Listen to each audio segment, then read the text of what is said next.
إن الحمد لله نحمده ونستعينه ونستغفره ونعوذ بالله من شرور أنفسنا ومن سيئات أعمالنا من يهده الله فلا مضل له ومن يضلله فلا هادي له وأشهد أن لا إله إلا الله وحده لا شريك له وأشهد أن محمدا صلى الله عليه وسلم عبده ورسوله يا أيها الذين آمنوا اتقوا الله حق تقاته ولا تموتن إلا وأنتم مسلمون يا أيها الناس اتقوا ربكم الذي خلقكم من نفس واحدة وخلق منها زوجها وبث منهما رجالا كثيرا ونساء واتقوا الله الذي تساءلون به والأرحام إن الله كان عليكم رقيبا يا أيها الذين آمنوا اتقوا الله وقولوا قولا سديدا يصلح لكم أعمالكم ويغفر لكم ذنوبكم ومن يطع الله ورسوله فقد فاز عظيما ألا إن أصدق الكلام كلام الله وخير الهدي هدي محمد عليه الصلاة والسلام وشر الأمور محدثاتها وكل محدثة بدعة وكل بدعة ضلالة وكل ضلالة في النار.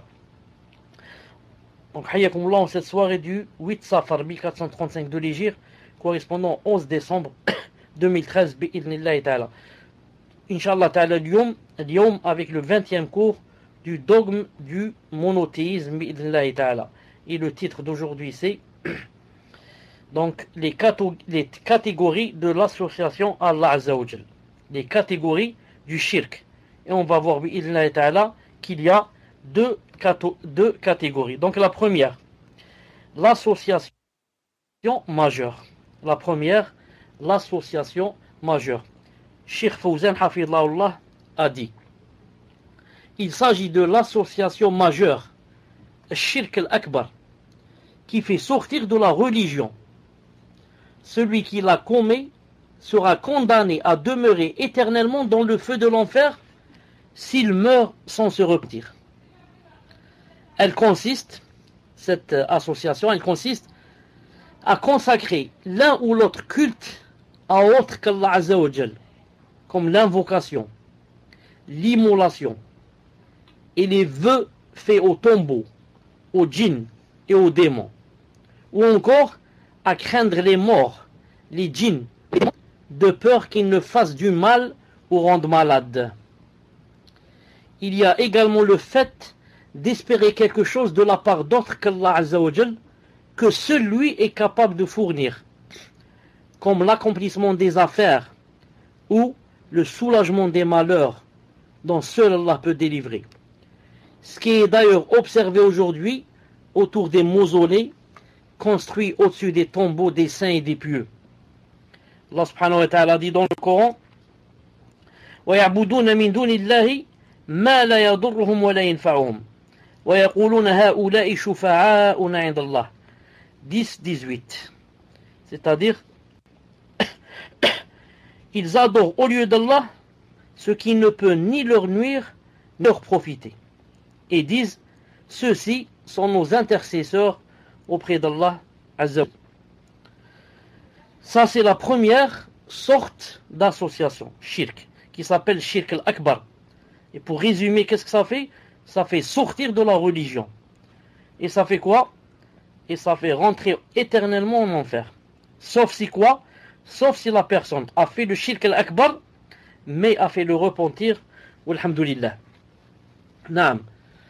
Et c'est bien, je crois que c'est bien aussi de relire un peu, naam, pour que ça s'ancre bien dans le cœur. Il a dit, elle consiste à consacrer l'un ou l'autre culte à autre qu'Allah Azza wa Jal, comme l'invocation, l'immolation et les vœux faits aux tombeaux, aux djinns et aux démons, ou encore à craindre les morts, les djinns ou les démons de peur qu'ils ne fassent du mal ou rendent malade. De peur qu'ils ne fassent du mal ou rendent malade. Il y a également le fait d'espérer quelque chose de la part d'autres qu'Allah, que seul lui est capable de fournir. Comme l'accomplissement des affaires, le soulagement des malheurs dont seul Allah peut délivrer, etc. Ça, Inch'Allah Ta'ala, c'est la grande association. La deuxième maintenant, l'association mineure. Il s'agit de l'association mineure, le shirk al-asghar, qui ne fait pas sortir de la religion. Cependant, elle diminue l'unicité. Et c'est une porte vers l'association majeure. Et cette association mineure elle-même se divise en deux sortes. Petit a. On va voir petit a. L'association apparente. Shirk zahir. Maintenant on parle de quoi? On parle de l'association mineure. L'association mineure, qui ne fait pas sortir de l'islam, se divise en deux. Un, petit a, l'association apparente. Et petit b, l'association non apparente. On commence par l'association apparente. Shirk zahir. Une association apparente qui réside. C'est une association apparente qui réside dans les paroles et les actes. Parmi ces paroles, il y a le fait, par exemple, de jurer par autre qu'Allah Azza wa Jal. Le prophète sallallahu alayhi wa sallam a dit: Man halafa bi ghayri Allahi faqad kafara ou ashrak. C'est-à-dire, quiconque, celui qui jure par autre qu'Allah a mécru ou bien a associé à Allah Azza wa Jal. Quiconque jure par autre qu'Allah a ou bien mécru ou bien associé à Allah Azza wa Jal. C'est un hadith authentique, voire Irwa al-Ghalil de Sheikh al-Albani 2561. Quand il a dit ici a mécru, pas la grande mécréance, la petite. Et quand il a dit à associer à Allah, la petite association. Si c'était la grande, il aurait quoi? Il serait sorti de l'islam. Il serait sorti de l'islam. D'où l'importance de l'apprentissage de la science. Si quelqu'un n'apprend pas sa religion et la première fois il tombe sur ce hadith, qu'est-ce qu'il va dire? Il va dire, s'il entend quelqu'un jurer par autre qu'Allah, il va lui dire: tu es kafir, tu es sorti de l'islam, tu seras éternellement en enfer si tu ne fais pas le repentir. Et il ne sait pas quoi? Que le shirk et le kufr se divisent en grand kufr et petit kufr. Grande mécréance, petite mécréance. Grand shirk, petit shirk. Non, mais il ne sait pas. Al-Muhim. Donc celui qui jure par autre qu'Allah Azza wa Jal a mécru ou bien a associé à Allah Azza wa Jal. Et lorsqu'un prophète a dit au prophète sallallahu alayhi wa sallam, il lui a dit: Ma shi'ta, ma sha'Allah wa shi'ta. Si Allah veut et si tu le veux. Si Allah Azza wa Jal veut et si tu le veux. Le prophète sallallahu alayhi wa sallam lui a répondu: Aj'altani lillahi nidda qul ma sha'Allahu wahda. Naam, c'est-à-dire il lui a dit: fais-tu de moi un égal à Allah, un égal d'Allah Azza wa Jal? Dis plutôt: si Allah seul le veut. Si Allah seul le veut. Naam, c'est un hadith authentique jugé par Al-Albani dans Sahih Sunan Ibn Majah comme hadith authentique. Il ne faut pas dire, naam, comme a dit ici ce sahabi radiyallahu ta'ala anhu qui a dit: si Allah veut, si tu le veux. Tu dis non. Tu dis si Allah le veut. C'est pas si Allah le veut et moi je le veux ou le X le veut. Par contre, c'est permis de dire si Allah le veut, ensuite tu le veux. Ou le puis tu le veux. Ça, Inch'Allah ta'ala, c'est permis. Naam. Dans une autre version, dit si Allah veut, puis si tu le veux. Puis. Ce n'est pas et. Il y a une différence entre et puis. Et, tu vas les mettre les deux à pied d'égalité. Mais tu dis puis, ça veut dire ça d'après. Comme tu dis, Ali et Omar sont venus. Il y a une différence entre Ali et Omar sont venus et entre Ali est venu, ensuite Omar est venu. Al-Muhim. Le cheikh dit Hafidahullah. C'est également le fait de dire sans Allah et sans un tel. Mais ce qui est correct, c'est de dire si Allah le veut, puis si un tel le veut.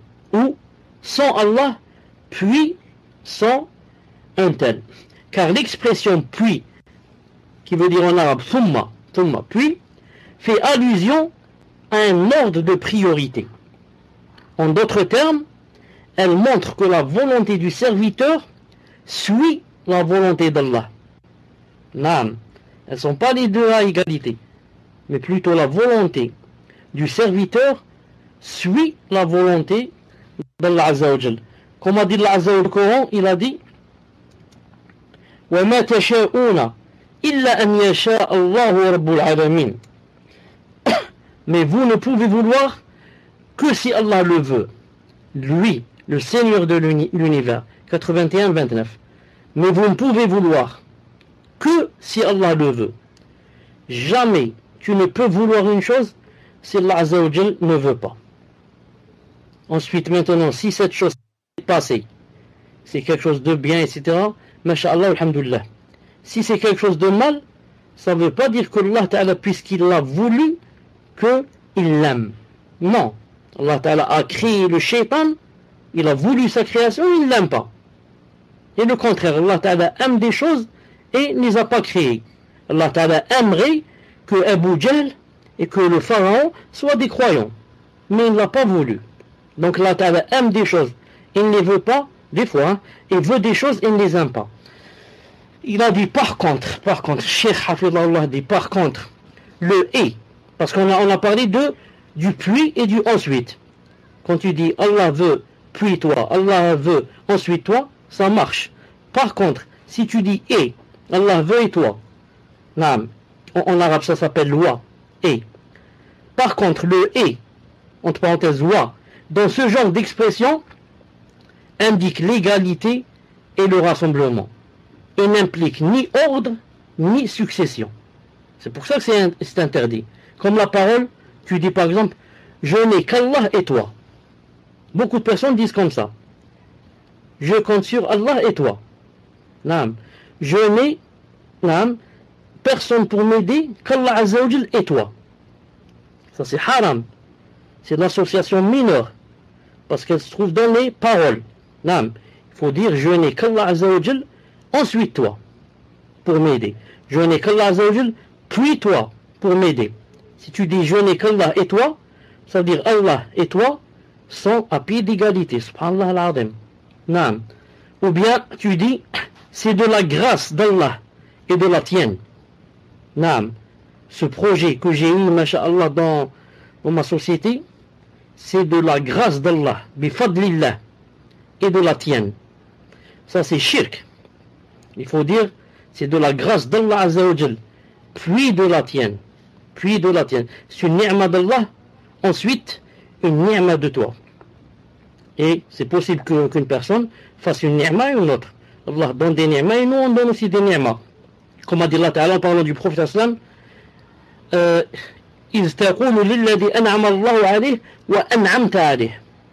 lorsque tu dis sur la personne à laquelle Allah Ta'ala a donné de la grâce et tu as donné de la grâce. Il était esclave, tu l'as rendu. C'est ça notre ni'ma. Il était esclave par exemple, tu l'as rendu et tu l'as affranchi. En ce qui concerne les actes qui entrent dans le cadre de l'association mineure, c'est par exemple le fait de porter un anneau. Tout à l'heure on parlait des paroles. On parlait des paroles qui rentrent dans l'association mineure. Le fait de jurer par autre qu'Allah. Le fait de dire je n'ai que toi Allah. Le fait de dire ça vient d'Allah et de toi. Ça sont les paroles. Maintenant en ce qui concerne les actes, il y a des actes qui font rentrer dans l'association mineure. En ce qui concerne les actes qui font rentrer dans le cadre de l'association mineure, c'est par exemple le fait de porter un anneau ou un fil pour enlever ou écarter un malheur. Vous avez compris? Le fait de porter une bague ou bien un fil, pourquoi? Pour enlever ou écarter un malheur.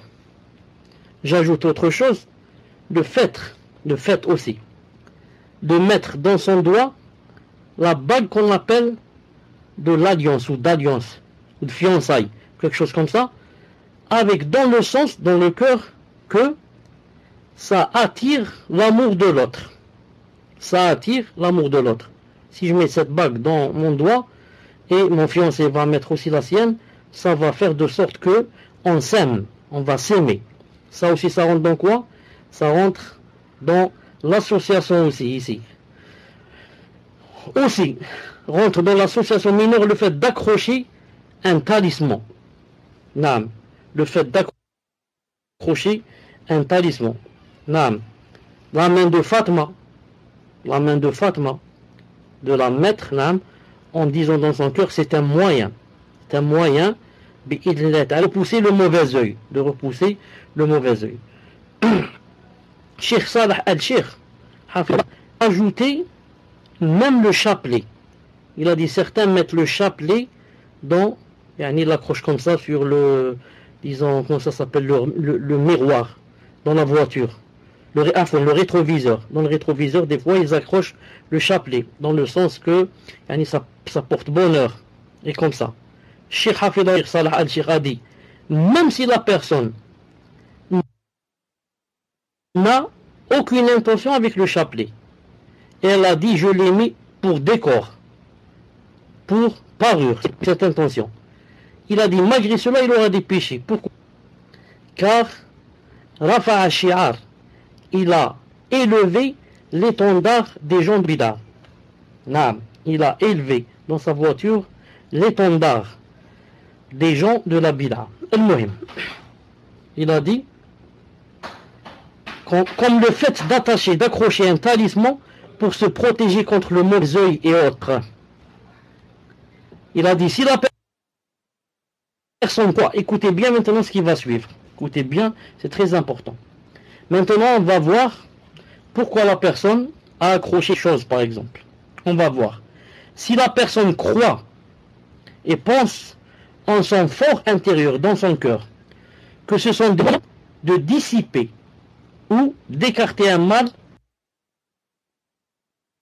mineur, c'est tout. Car Allah Azza wa Jal n'en a pas fait des moyens pour ce genre de choses. Mais si la personne maintenant croit que ces objets ne se limitent pas à être de simples moyens, mais qu'ils enlèvent ou écartent les malheurs par eux-mêmes, ceci est considéré comme faisant partie de l'association majeure qui fait sortir de la religion et fait rentrer la personne éternellement en enfer, puisque la personne s'attache dès lors à autre qu'Allah Azza wa Jal. Donc, subhanallah al-azim, l'intention joue un grand rôle. Pourquoi tu as mis par exemple la main de Fatma, tu l'as mise par exemple sur ta porte, ou bien dans la voiture, ou bien comme on l'a attaché à son cou. Pourquoi? Si la personne dit que c'est, dit dans son cœur bien sûr, que c'est seulement un moyen, c'est-à-dire que c'est Allah Ta'ala qui repousse le mauvais œil, mais Allah Ta'ala a demandé de prendre des causes. Cette femme de Fatma, c'est une cause. Cette main de Fatma, c'est une cause. Moi, je prends des causes. Comme Allah Ta'ala dit, prenez des causes. Donc, la main de Fatma est une des causes qui repousse le mal, qui repousse le mauvais œil. Si tu penses comme ça, tu as fait de l'association mineure. Tu as fait un grand péché, l'association mineure. Pourquoi? Car Allah Ta'ala n'a dit ni dans le Coran, ni par le biais de son prophète Mohammed que la main de Fatma enlevait le mauvais œil. Donc tu as tiré des choses de ta tête. Ou bien tu as suivi tes aïeuls, tes grands-parents. Ou bien tu as imité comme ça aveuglément. Sinon donne un verset ou un hadith qui montre cela. Si c'était une charia, Allah Ta'ala a promis que sa charia se répandrait. Tout le monde tous les croyants la sauraient. El-Muhim. Mais si maintenant la personne pense dans son cœur que quoi? Que cette main de Fatma par exemple, ou ce talisman, ou je ne sais quoi, de lui-même, c'est lui-même quand tu le mets, il pousse le mal. Sans que tu dises, que c'est un moyen seulement, que c'est là qui pousse le mal, ou le mauvais œil. Tu dis non, c'est lui. Ce talisman, il a été défait, comme disent beaucoup de mouchrikoun. Il commence même à embrasser la main de Fatma et à bien la cacher, parce qu'il croit que c'est elle qui a ce pouvoir. Dans ce cas, la personne sort carrément de la religion et devient mouchrik, shirk akbar. Et si elle meurt, c'est vraiment difficile pour elle si elle n'a pas fait tauba. Donc, il faut faire la différence entre celui qui a fait d'une chose un moyen et celui qui a fait d'une chose une fin. Une fin, naam. Tout ça, c'est quoi? C'est la première sorte. Petit a. Donc, l'association apparente. Maintenant, on va voir l'association non apparente, qu'on appelle shirk khafi. On dit khafi, c'est-à-dire n'est pas apparent. On dit zahir, s'il est apparent. Maintenant, on va parler de l'association non apparente, shirk khafi. Et pour vous mettre dans le cours, pour que vous vous souveniez, on parle toujours de l'association mineure. On a dit la mineure se divise en deux. Et non apparente. Maintenant, on parle de la non apparente. C'est une association non apparente qui concerne les volontés et les intentions. Non, ce ne sont pas maintenant dans les paroles et dans les actes. Maintenant, c'est dans les volontés et les intentions. C'est très c'est très intime. Non, seul toi tu sais ça. Et bien sûr, Allah Azza wa Jal. Comme par exemple l'ostentation. Riya, l'ostentation. Quand une personne fait de l'ostentation, il se peut que des milliers soient avec toi et personne ne le sait. Mais toi, tu sais dans ton cœur que tu as prié pour Allah, certes, mais le rallongement de la salade, c'était pour les gens. Car tu as vu X rentrer à la mosquée. Tu as dit, j'aimerais qu'il voit comment je prie. Et peut-être même qu'il me fasse des éloges comme ça. Il a dit comme l'ostentation, riya, et aussi le fait de chercher à avoir une bonne renommée en faisant un acte de dévotion par lequel Allah Azza wa Jal. Naam. Il faudrait que vous compreniez bien que tentation, c'est quoi? Faire un acte de volonté, un acte d'adoration pour se rapprocher d'Allah. Pas des gens. Mais, dans sa forme, on voudrait que les gens, par exemple, disent de nous du bien et comme ça. Car sinon, si la personne, par exemple, prie, elle va faire 2 unités pour la personne qui est rentrée. Elle a dit, bon, celle-là est rentrée, je vais faire 2 unités pour elle. Dans ce cas, elle est sortie de l'islam. Mais l'ostentation, c'est faire 2 unités pour Allah. Mais, en même temps, dans mania, je voudrais quoi? Chercher, les éloges de cette personne. Et comme ça. Sinon, l'acte lui-même, il est pour Allah Azza wa Jal. Il a dit, et le fait de chercher à avoir une bonne renommée en faisant un acte de dévotion par lequel il se rapproche d'Allah Azza wa Jal, comme celui qui prie ou fait une aumône pour que les gens le louent et disent du bien de lui. Il prie. Il fait une aumône pour Allah Azza wa Jal. Mais, il voudrait quoi? Que les gens le louent et disent du bien de lui. Ou celui qui évoque Allah Azza wa Jal. Celui qui élève sa voix lorsqu'il évoque Allah Azza wa Jal. Toi, tu étais en train d'évoquer pour Allah. Tout seul. Subhanallah, alhamdulillah, subhanallah, alhamdulillah, la ilaha illallah, Allahu akbar. Tout seul. Peut-être entre tes lèvres. Ensuite, quelqu'un est rentré à la mosquée, s'est assis, là-bas en face de toi, à 10 mètres. Donc, si tu continues à dire comme ça, il ne va pas t'entendre. Il y a Iblis qui va te dire, lève ta voix comme ça, il t'entend, il sait que tu fais le zikr, tu es mashallah. Tu élèves la voix. Subhanallah, alhamdulillah, la ilaha illallah. Donc, tu es en train de faire le zikr. Toi, le zikr, ça, tu es en train de le faire pour Allah.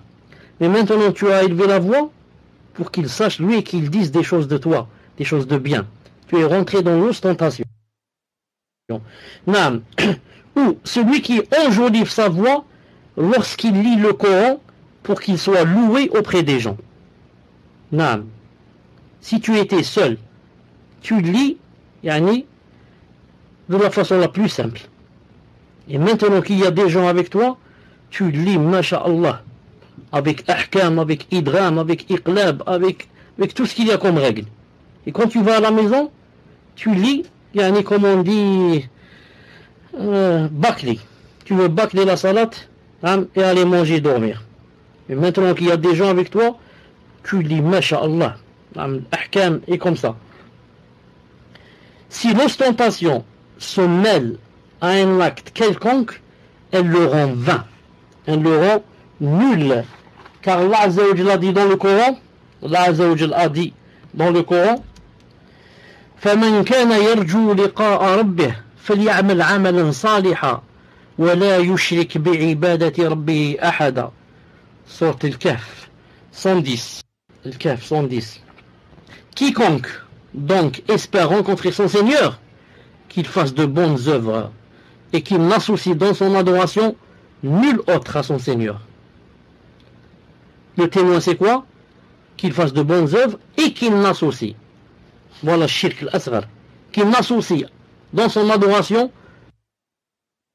nul autre à son Seigneur. Maintenant, quand tu faisais le dhikr ou tu lisais le Coran à voix basse, qu'est-ce que tu faisais? Tu faisais une bonne action. Et maintenant, en élevant ta voix pour qu'ils t'entendent, tu as fait une adoration. Tu as fait une association dans l'adoration. Et Allah Ta'ala a dit, pour que j'accepte, il faut deux choses. Il faut que l'action soit bonne et qu'il n'y ait pas d'association. Et qu'il n'y ait pas d'association. Et le prophète sallallahu alayhi wa sallam a dit, dans un hadith authentique, il a dit, Inna akhwaf ma akhafu alaykum al-asghar. Inna akhwaf ma akhafu alaykum al-shirk al-asghar. Naam.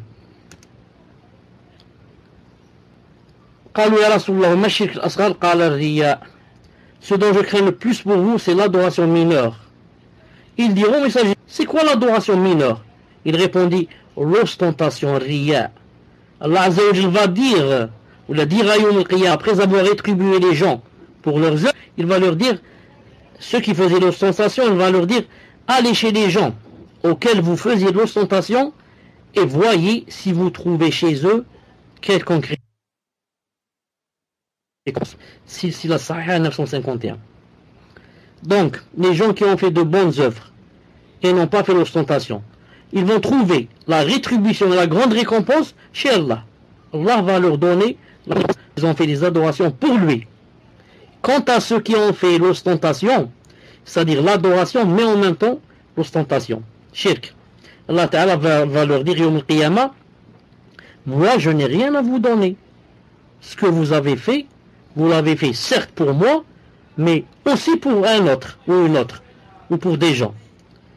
Et moi, je vous avais dit auparavant que je n'acceptais que ce qui était pur pour moi. Pur. S'il contient un atome pour une autre personne, je ne l'accepte pas.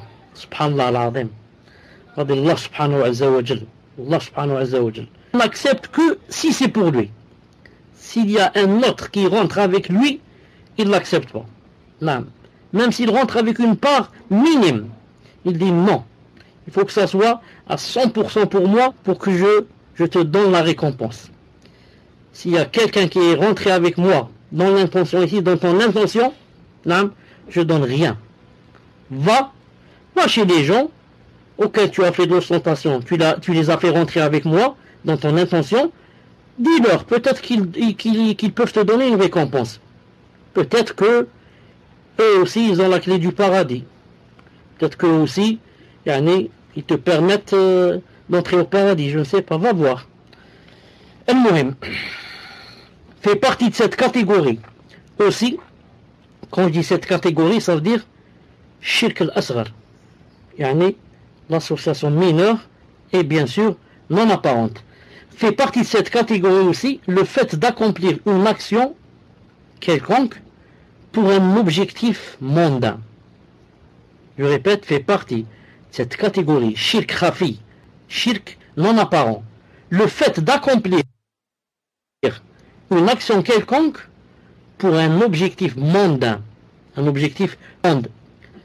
Comme celui par exemple qui fait le grand pèlerinage, le hajj, ou bien l'appel à la prière, l'adhan, ou bien guide la prière contre un salaire, ou encore celui qui apprend les sciences islamiques, il apprend la charia, ou bien combat dans le sentier de Allah Azza wa Jal pour la même raison.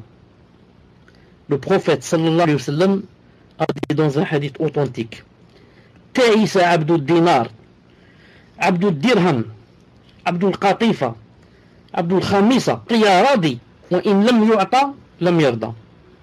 Et dans le Bukhari, il a dit تعس عبد الدينار والدرهم والقطيفة والخامسة إن أعطي لم يعطى لم يرضى. Le Bukhari 2886. C'est-à-dire,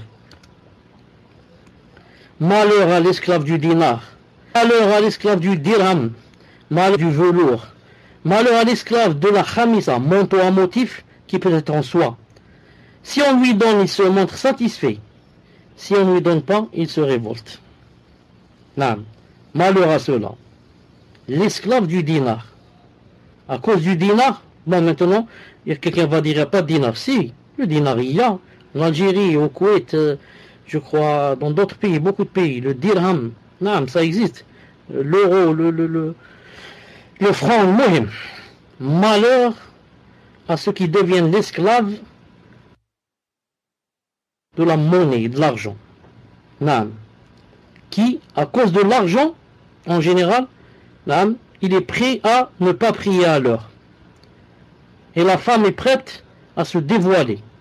Non, mais elle enlève son djilbab à cause de l'argent. Non. Et d'autres enlèvent plus que le djilbab à cause de l'argent. Si certains l'enlèvent pour travailler, d'autres l'enlèvent pour faire le haram. Non. Donc la personne devient esclave de l'argent. Malheur à l'esclave du velours et l'esclave du manteau. Donc, malheur à ceux qui passent leur temps toute la journée, seulement à parler de vêtements et à voir comment s'habiller, quelle est la dernière mode, comment faire ceci, comment faire cela, jusqu'à devenir esclave, qui est à l'heure à cause de cela. Perdre la plus grande partie du temps en cherchant le vêtement. Malheur à ce que la personne devienne esclave du vêtement. Ensuite il a dit, si on lui donne, il se montre satisfait. Si on ne lui donne pas, il se révolte. Ici, juste une petite chose. On aurait aimé que Cheikh Hafidullah l'aurait montré, mais il l'a laissé comme ça. Je ne sais pas pourquoi.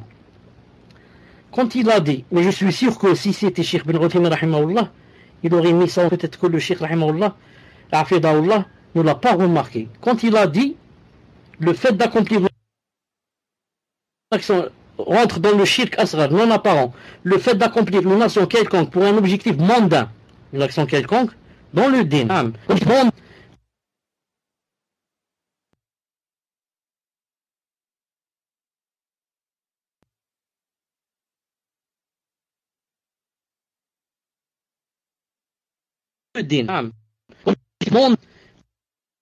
comme Dieu, celui qui fait le hajj contre un salaire. Le hajj, tu dois aller le faire pour Allah Azza wa Jal. Si tu dis non, donnez-moi un salaire, sinon pas, c'est grave, ça rentre dans ce shirk. Mais maintenant, si une personne par exemple est malade et ne peut pas aller au hajj, celui qui est malade et ne peut pas aller au hajj, qu'est-ce qu'il fait?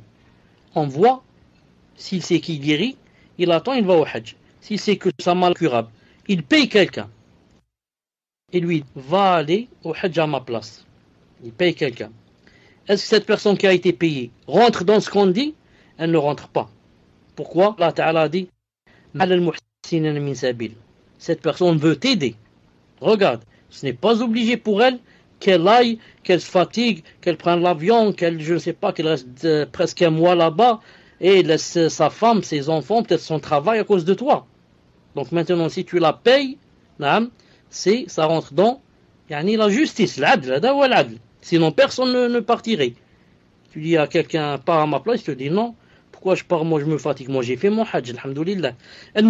Et quand il a dit ici, l'appel à la prière, le adhan, ou bien guider la prière contre un salaire, on va dire, comme a dit Cheikh bin Uthaymin rahimahullah, ça c'est dans le où on te dit par exemple, tu sais faire le adhan, c'est le moment de la salat, fais le adhan. Tu dis non, donnez-moi de l'argent, sinon je fais pas. C'est pas obligé de dire donnez-moi une paye. Donnez-moi 10 euros, sinon je fais pas. Donnez-moi 1 euro, sinon je n'appelle pas la prière. Tu es rentré dans cette catégorie. Naam. La même chose pour la salle. Non, jusqu'à ce que vous me payez. Tu es rentré dans cette catégorie. Mais maintenant, si ce sont les gens qui t'ont proposé, qui t'ont dit par exemple, écoute, nous on n'a personne dans la mosquée par exemple pour nous guider. Est-ce que ça te dirait que tu par exemple viennes nous guider?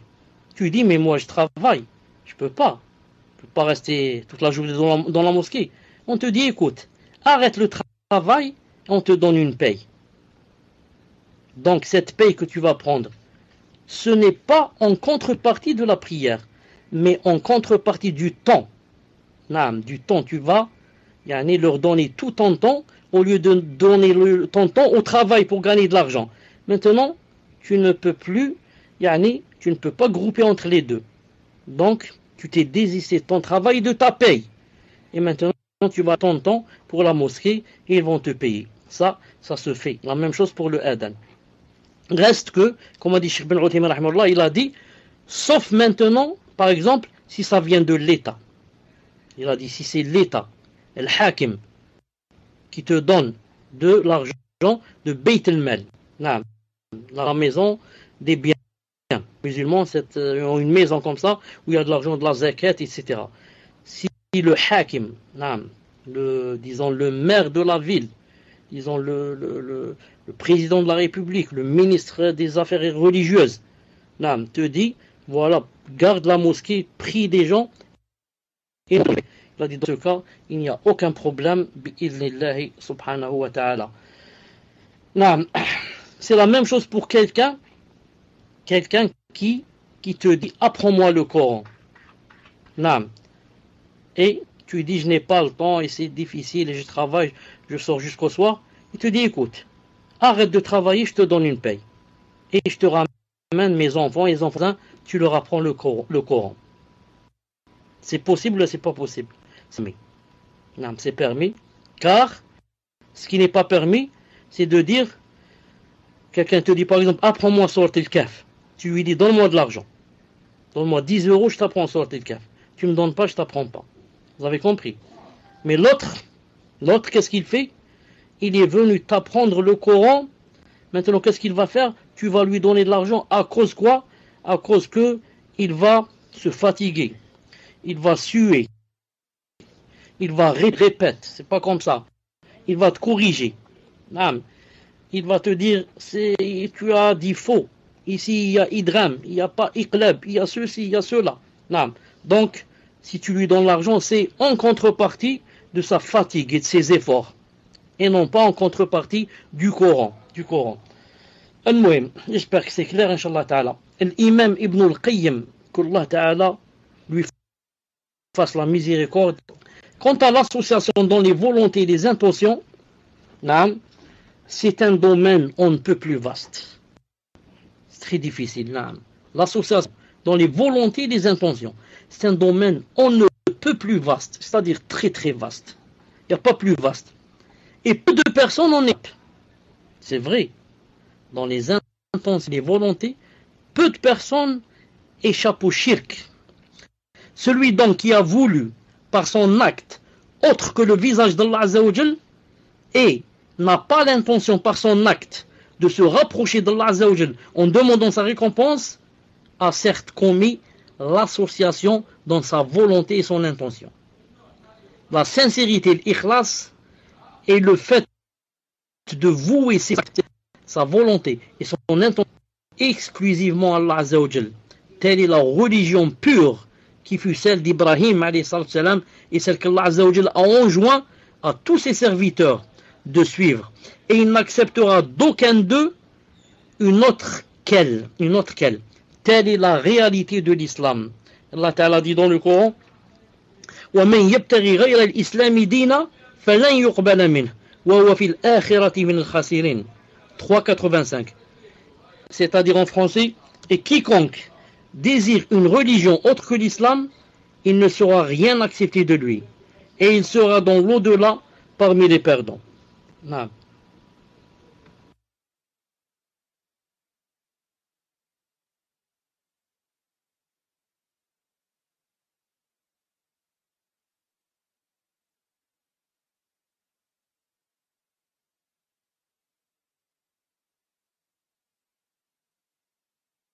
Salam alaikum, je disais, et quiconque désire une religion autre que l'islam ne sera point agréé, et il sera dans l'au-delà parmi les perdants. La religion d'Ibrahim alayhi salam. Et quiconque s'en détourne fait partie des faibles d'esprit. Comme ça dit Ibn al-Qayyim dans le Jawab al-Kafi, page 115. En résumé de ce qui a précédé, les principales différences entre l'association majeure et mineure sont les suivantes.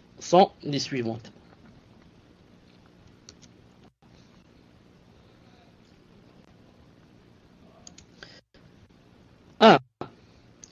L'association majeure, sortir de la religion, contrairement à l'association mineure.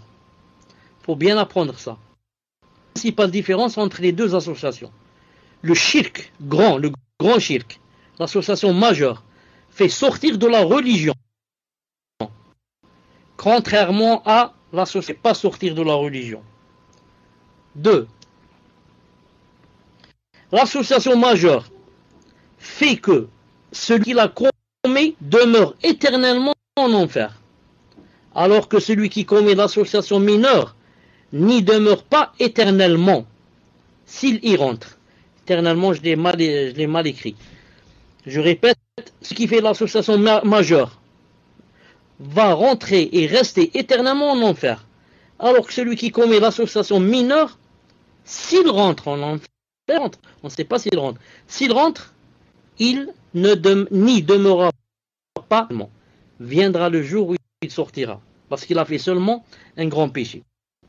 Et troisièmement, l'association annule toutes les bonnes actions. L'association, c'est-à-dire majeure, j'ai oublié majeure. L'association majeure annule toutes les bonnes actions, tandis que l'association mineure ne les annule pas toutes. Mais l'ostentation et l'accomplissement d'un acte en vue d'acquérir le bien de ce monde annule uniquement les actes auxquels ils se sont mêlés.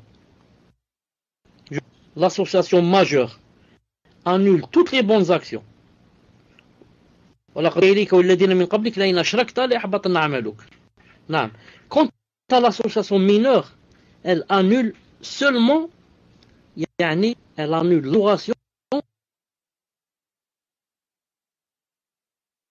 a eu lieu, cette ostentation et l'accomplissement d'un acte en vue d'acquérir le bien de ce monde, ça annule uniquement l'acte auquel s'est mêlée cette mauvaise intention, qui est l'ostentation, ou bien qui est le fait d'accomplir un acte mondain.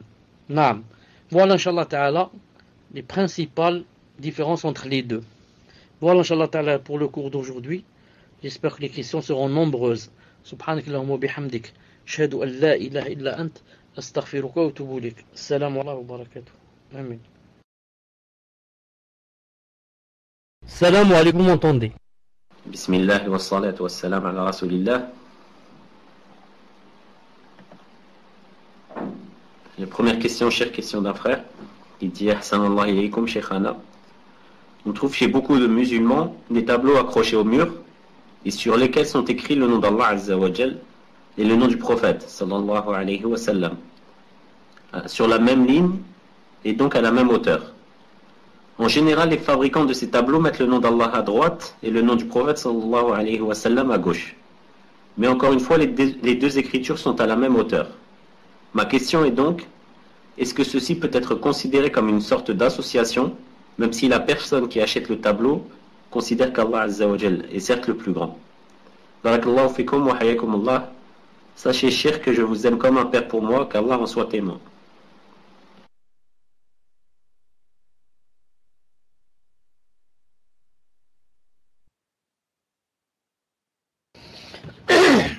Wa alaykum salam wa rahmatullah. Puisse Allah Azza wa Jal t'aimer comme tu m'as aimé en lui. Je dis, si une personne accroche une pancarte ou bien un tableau ou bien, d'abord écrivez le numéro 1 si vous m'entendez.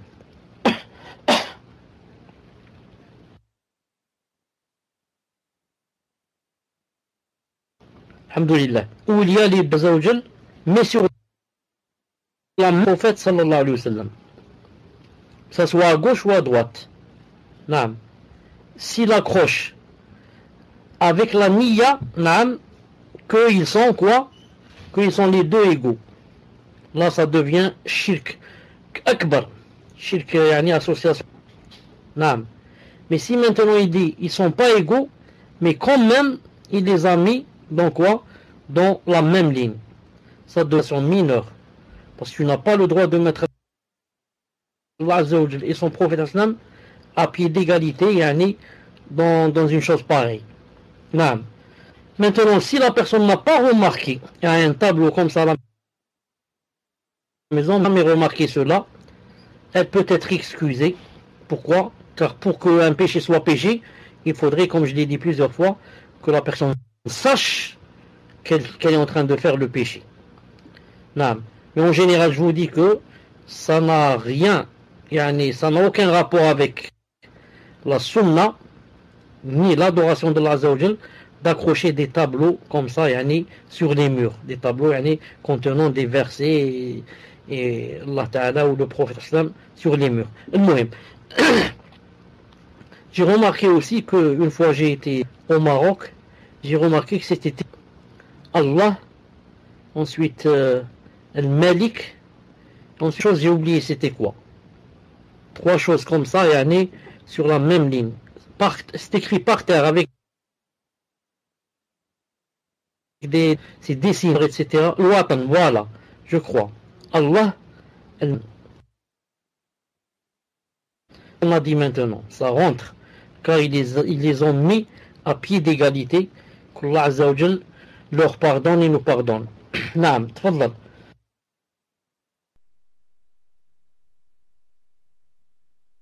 Barakallahu fikum, cher. Question suivante, question d'une sœur. Salam alaikum, cher. J'ai oublié. Je voulais savoir si c'était de l'ostentation, le fait que je me justifie à mes collègues de travail lorsque c'est l'heure du repas de midi, en disant que je jeûne et je leur explique que j'essaye de jeûner le lundi et le jeudi pour éviter qu'ils me posent la question à chaque fois que je jeûne. Donc est-ce que cela entre dans l'ostentation? Barakallahu fikum, cher.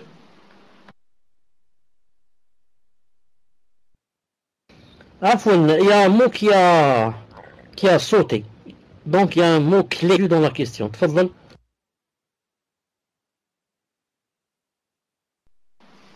Il me semble que vous commencez à avoir des petites coupures. Allahu a'lam si c'est que chez moi. Donc la question de la sœur est, je voulais savoir si c'était de l'ostentation, le fait que je me justifie auprès de mes collègues de travail lorsque c'est l'heure du repas de midi en disant que je jeûne et je leur explique que j'essaye de jeûner le lundi et le jeudi pour éviter qu'ils me posent la question à chaque fois que je jeûne. Barakallahu fikum, cher. Cher, est-ce que vous avez bien entendu la question ou est-ce que je dois la reposer?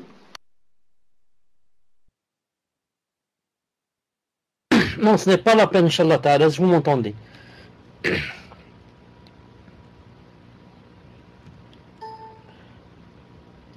Non, ensuite, s'il y a des coupures, vous me le dites, Inch'Allah Ta'ala.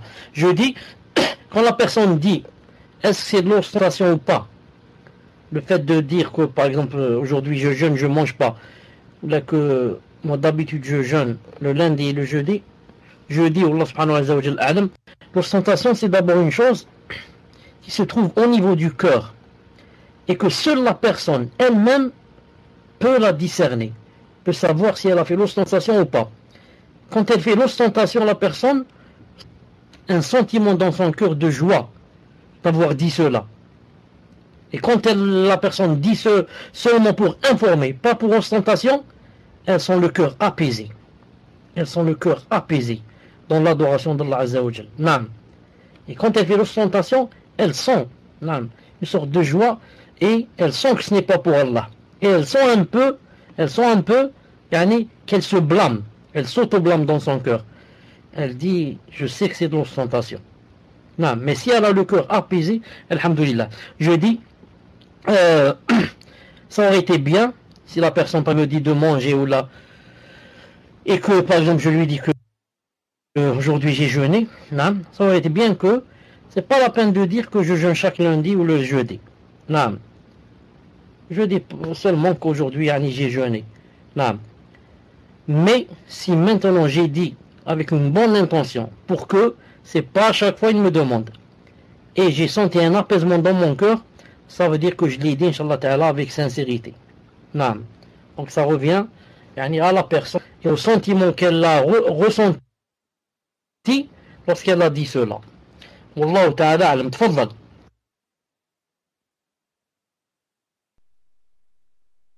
Barakallahu fikum, cher. Question suivante d'une sœur qui dit Alaykoumullah, est-ce correct de dire Inch'Allah, puis s'il te plaît? Donc Inch'Allah, thumma shi't. Lorsque l'on demande quelque chose à quelqu'un.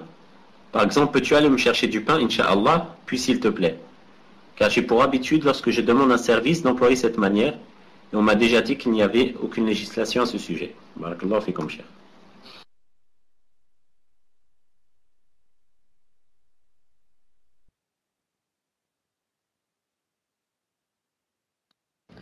Qu'est-ce qu'a dit la personne? Inch'Allah, puis s'il te plaît. Dis-moi si c'est ça. Inch'Allah, puis s'il te plaît. Là, une seconde, je prends le micro.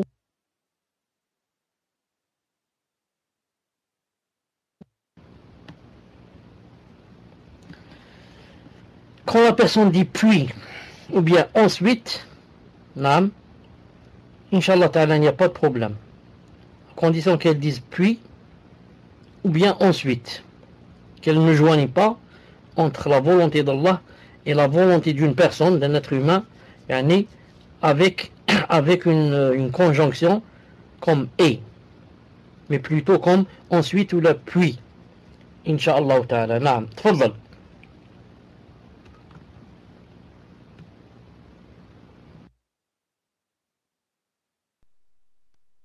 Barakallahu fikum, cher. Question suivante d'une sœur. Hassanallah ilaykum, cher. Qu'Allah Ta'ala vous préserve, ainsi que nous tous, de l'association majeure et mineure. Amen. Je voudrais savoir si le fait d'avoir peur d'une personne qui nous veut du mal, ou des shayatin djinn, par rapport au sihr, à la possession, est-ce que cela rentre dans l'association majeure? Jazakumullahu khaira, cher. Donc le fait d'avoir peur d'une personne qui nous veut du mal, ou des shayatin djinn. Barakallahu fikum.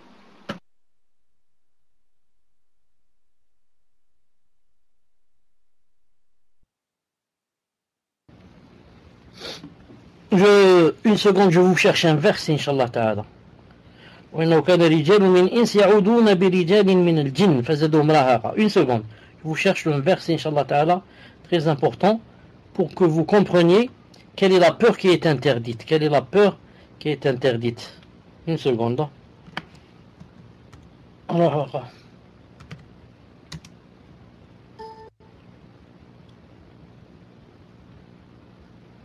non. Avoir peur des djinns, des démons ou là, non. Cela dépend de quelle peur. Si j'ai peur, voilà. C'est-à-dire en arabe, non. En arabe, وأنه كان رجال من إنس يعودون برجال من الجن فزادوهم رهقا. فزادوهم رهقا. C'est pas celui-là. C'est plutôt ce verset. C'est plutôt ce verset. C'est plutôt ce verset. Or, il y avait parmi les humains des mâles qui cherchaient protection auprès des mâles parmi les djinns. Ils ont écrit Paris. Parmi les djinns. Mais cela ne fit qu'accroître leur détresse. Ce qui s'est passé ici, c'est que certains des kuffars autrefois, quand ils descendaient ils arrivaient à un certain endroit, comme on dit, un wed comme ça. Quand ils arrivaient là-bas, qu'est-ce qu'ils faisaient? Ils disaient ici, il y a des djinns qui habitent cet endroit. On a peur qu'ils nous fassent des choses. Or, donc ils demandaient protection auprès des djinns. Ils disent, oh toi, le maître des djinns de cet endroit-là, préserve-nous du mal, du mal de n'importe qui ou des autres djinns ou là. Ils demandaient donc à ce djinn ou là, au chef des djinns de les protéger. Et ça, bien sûr, ça fait rentrer dans l'association majeure, et cela me fait qu'accroître ton mal et ta détresse et ta peur. Par contre, si une personne arrive dans un endroit, par exemple, et elle a peur qu'il y ait des djinns ici, et qu'elle fasse des doigts, comme le prophète, quand il descendait dans un endroit, il faisait des doigts. أعوذ بكلمة الله التامة من كل شيطان وهمة ومن كل عين لامة. Par exemple, quand il va rentrer aux toilettes, il dit أعوذ بالله من الخبث والخبائث. Je demande à Allah Azza wa Jalla refuge des djinns et de leurs épouses. Ça c'est permis. Là, cette peur est permise. J'ai peur qu'il me fasse du mal, mais ce qui est interdit maintenant, quand tu as peur qu'il te fasse du mal, tu t'es préservé d'eux, en te réfugiant chez qui? Auprès d'Allah Azza wa Jalla ou en faisant de la sorcellerie et en égorgeant pour eux quelque chose. Vous avez compris la différence? Non. Si tu as peur d'un djinn, d'un démon, la peur naturelle, car ils font du mal par exemple, et que tu demandes à Allah Azza wa Jalla refuge, non, contre eux, cela est permis. Si par contre tu demandes refuge auprès d'un sorcier ou bien en employant le sihr ou quelque chose comme ça, ou des moyens qui ne sont pas légiférés, ça devient shirk bi'idhnillahi ta'ala. Tfadhal.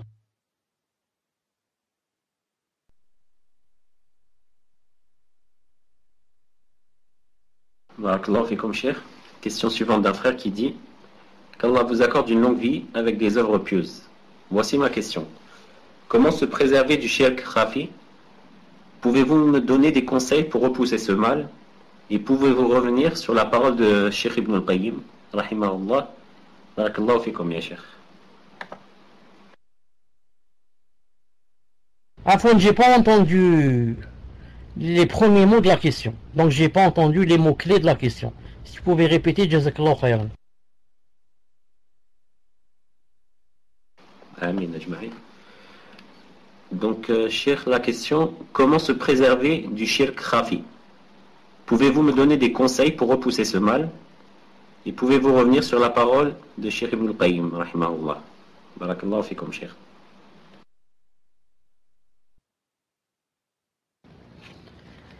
Non, le shirk khafi, c'est très difficile. C'est très difficile de s'en préserver. Et c'est des choses intimes que seule la personne connaît. Tu es avec une personne, avec elle au travail du matin au soir, ou là dans la mosquée du matin au soir, et tu ne sais pas s'il a fait du shirk khafi ou pas, parce qu'il n'a pas parlé. Ce sont des choses qui dépendent des intentions et des volontés. Et qui peut connaître les intentions et les volontés si ce n'est Allah Azza wa Jal, ou bien la personne elle-même? Non, sinon c'est impossible que quelqu'un sache cela. C'est pour cela. Et puisque la personne a demandé que je lise aussi ce qu'a dit Ibn al-Qayyim, regardez ce qu'il a dit. Regardez ce qu'il a dit ici. Il a dit, quant à l'association dans les volontés et les intentions, c'est ça le shirk khafi. Écoutez ce qu'il a dit. C'est un domaine on ne peut plus vaste. Il n'y a pas plus vaste que ce domaine. Vaste. Et peu de personnes en échappent. Imaginez un alim comme Ibn al-Qayyim rahimahullah, un ascète, Allah ibarak, sabu kadalik, wa la zaka Allah ahadan.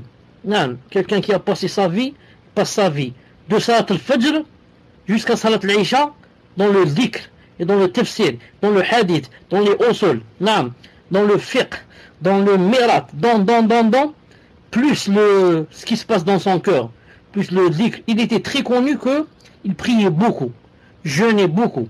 Non, jeûnait beaucoup. Al-Muhim, celui-là, qu'est-ce qu'il dit? Il dit, peu de personnes en échappent. Peu de personnes en échappent. Celui donc, voilà ce qu'il dit. Il dit, celui donc qui a voulu par son acte, autre que le visage d'Allah, et n'a pas l'intention, par son acte, de se rapprocher d'Allah Azza wa Jal en demandant sa récompense, a certes commis l'association dans sa volonté et son intention. Non. Quand tu fais un acte d'adoration et ton but, ce n'est pas le visage d'Allah ni l'espérance de sa récompense demain quand tu le rencontres. Tu as fait, le shirk que tu as fait, c'est dans la volonté, dans l'intention. Car il n'y avait pas dans la volonté le visage d'Allah Azza wa Jal. Il a dit la sincérité, c'est ça le contraire. La sincérité, donc c'est ça aussi dawa. C'est ça le remède. C'est ça les soins qu'il faut prendre. C'est ça les médicaments. C'est quoi? C'est de chercher la sincérité. Et la sincérité, c'est le fait de vouer ses actes, ses paroles, sa volonté et son intention exclusivement à Allah Azza wa Jal. Telle est la religion pure qui fut celle d'Ibrahim, alayhi salam, et celle qu'a enjoint Allah Azza wa Jalla à tous ses serviteurs de suivre. Et il n'acceptera d'aucun d'eux une autre qu'elle. Ensuite, là, c'était le verset, quiconque désire religion autre que l'islam, il ne sera rien accepté de lui, et sera dans l'au-delà parmi les perdants. C'est pour ça que je rappelle, dites-moi si vous m'entendez, je rappelle que les trois personnes qui vont rentrer en enfer, ce sont toutes les trois des personnes qui ont fait quoi? Qui ont fait l'association. Dans les adorations. La première, qui lisit le Coran, pour que les gens disent que cette personne, masha'Allah, c'est un savant, c'est quelqu'un qui récite, masha'Allah, quelqu'un qui lit. Et la deuxième personne, qui faisait l'aumône, mais elle avait dans le cœur pour que les gens disent d'elle. Les gens disent, vraiment cette personne, il n'y a pas comme elle dans l'aumône. La troisième qui a fait le djihad, le combat dans le sentier d'Allah, mais avec l'intention, pourquoi? L'intention de dire, pour que les gens disent, vraiment celui-là c'est un courageux. C'est pour ça qu'en islam, il est interdit de dire de quelqu'un qu'il est quoi? Qu'il est martyr. Sauf si Allah Ta'ala a dit de lui qu'il était martyr, ou le prophète sallallahu alayhi wa sallam. C'est pour ça que le Bukhari a dans son Sahih un chapitre qui s'appelle l'interdiction de dire X shahid, X est mort shahid. Pourquoi? Car le prophète sallallahu alayhi wa sallam a dit il a dit toute personne qui tuklamu fi sabilillah wallahu a'lamu biman yuklamu fi sabilih, il a continué le hadith, il a dit toute personne à qui on fait couler du sang fi sabilillah. Ensuite il a dit et Allah, comme ça il a dit wallahu ya'lam, et Allah sait, c'est-à-dire pas notre sait, et Allah sait à qui on a fait couler le sang fi sabilillah. Quelqu'un part avec l'armée pour faire le djihad, contre les ennemis d'Allah subhanahu wa ta'ala, et il meurt tué par une balle, et tu peux pas dire de lui il est shahid. Pourquoi? Tu ne sais pas qu'est-ce qu'il y avait dans son cœur, pourquoi il est parti pour le djihad.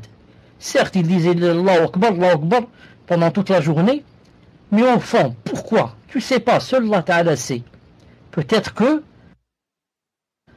c'est pour qu'on dise de lui, celui-là, masha'Allah, c'est un guerrier, un valeureux, un courageux, il n'a pas peur.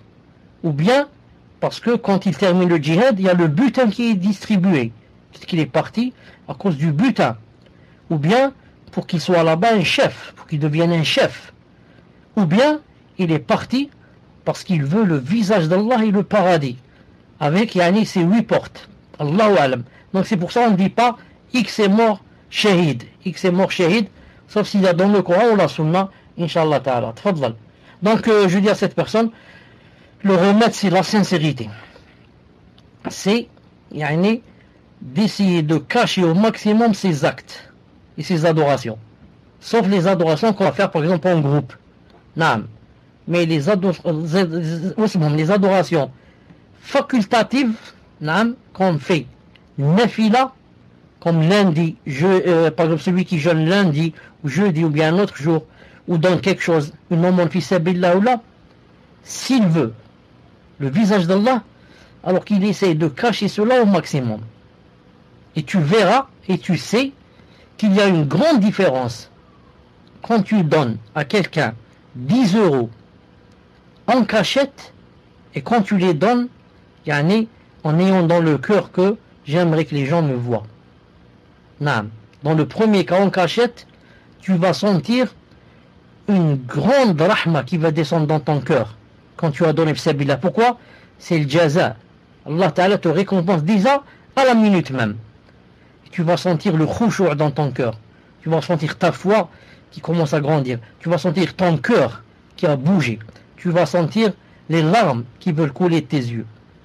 Mais si tu donnes à cause des gens, pour que les gens te louent, pour que les gens disent de toi, oh, vous ne savez pas qu'ils donnent, fisabilillah, tu vas sentir le contraire, tu vas sentir le cœur serré. Tu vas même, si tu Un peu de sincérité, tu vas te blâmer après. Tu vas dire Aoudou billah, j'ai fait de l'ostentation. Non. Puisse Allah subhanahu wa ta'ala nous aider. Tfadal.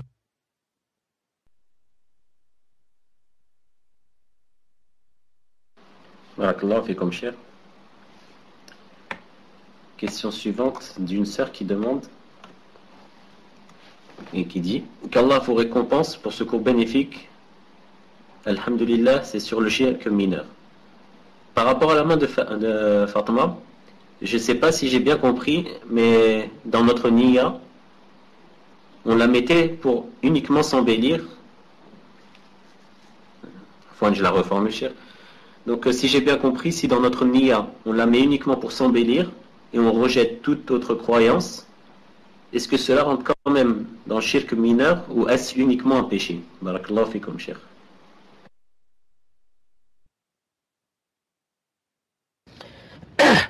Si on met la main de Fatma uniquement dans le but de s'embellir, comme parure, ça devient seulement un péché.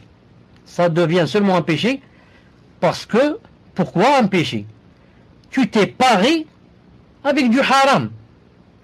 Est-ce que maintenant, moi, pour parer ma maison, je vais la remplir de bouteilles de vin? Vous avez compris?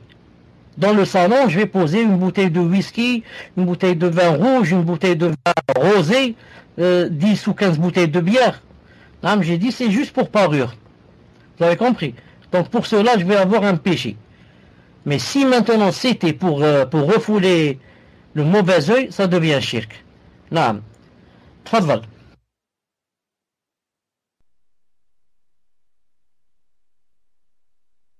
Barakallahu fikum, cher.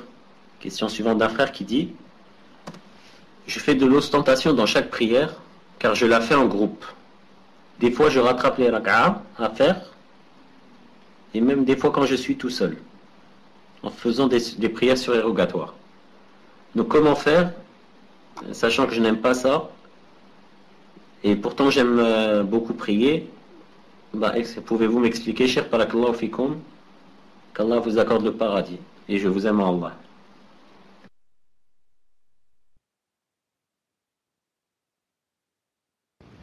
Je dis, puisse Allah subhanahu wa ta'ala t'aimer en lui. Comme tu m'as aimé en lui. Mais tu m'as fait un peu rire. Ce frère m'a fait un peu rire parce qu'il a dit carrément comme ça, je fais de l'ostentation. Je fais de l'ostentation, etc., etc. Donc moi je lui pose d'abord la question. Comment qu'il sait qu'il fait l'ostentation? Car quelqu'un qui fait de l'ostentation en principe, il dit pas. Il dit pas. Celui qui aime l'ostentation ne dit pas. Car s'il dit, ça veut dire qu'il est sincère. J'aime pas l'ostentation, je suis en train de la faire. Je voudrais juste lui poser la question, comment qu'il a su qu'il faisait de l'ostentation? Tfadal. Ensuite, si c'est possible, de me réexpliquer qu'est-ce qu'il faisait. Qu'est-ce qu'il a dit, je fais la prière en groupe. Ensuite, il a dit, je rattrape ou je ne sais pas quoi, j'ai pas très bien compris. Tfadal. J'ai essayé de reformuler la question, cher. Et j'attends donc ces précisions. Et je pense qu'il parle surtout dans le fait de faire la prière en groupe. Je pense que c'est à ce moment-là qu'il ressent de l'ostentation.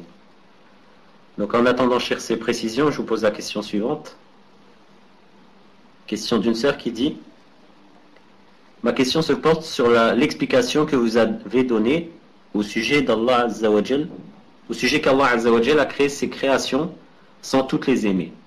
Par exemple, des djinns. Car je n'ai pas compris du tout. Barakallahu fikum, cher, si vous pouvez réexpliquer. J'attends ces précisions, Inch'Allah.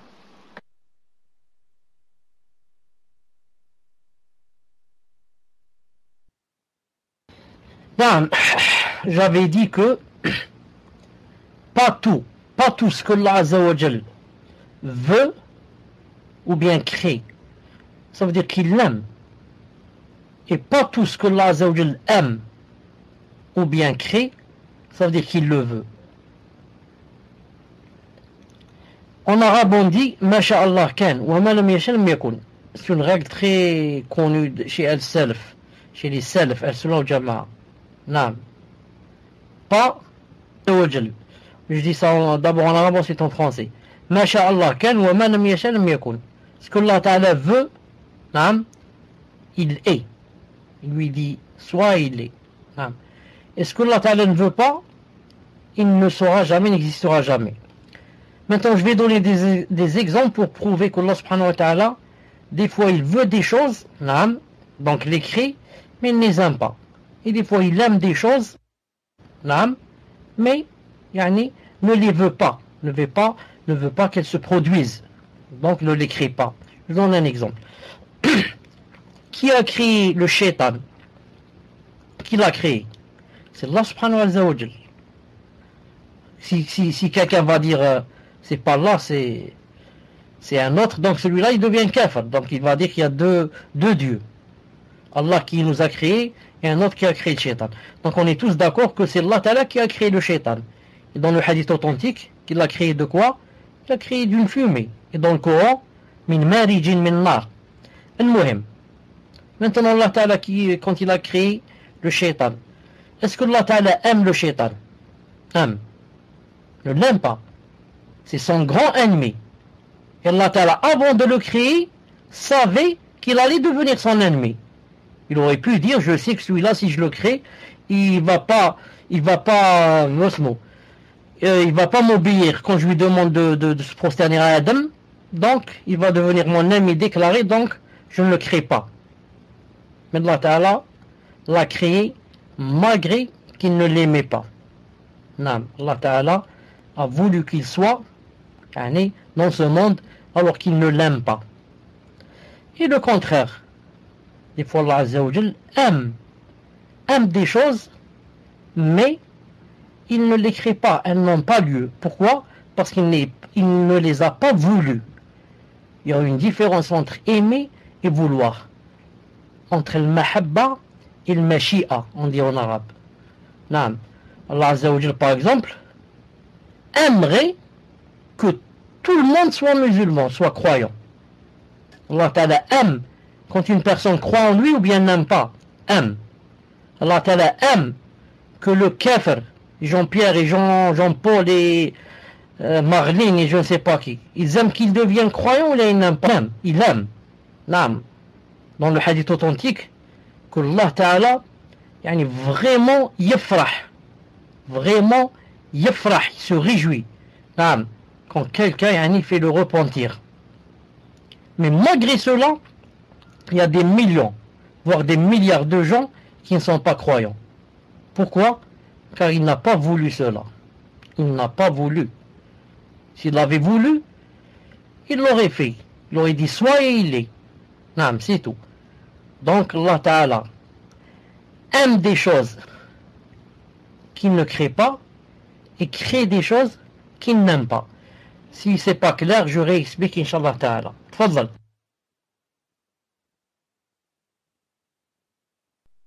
La fois, cher, j'ai été déconnecté ce que vous aviez fini. J'avais entendu, il aime des choses qu'il... etc.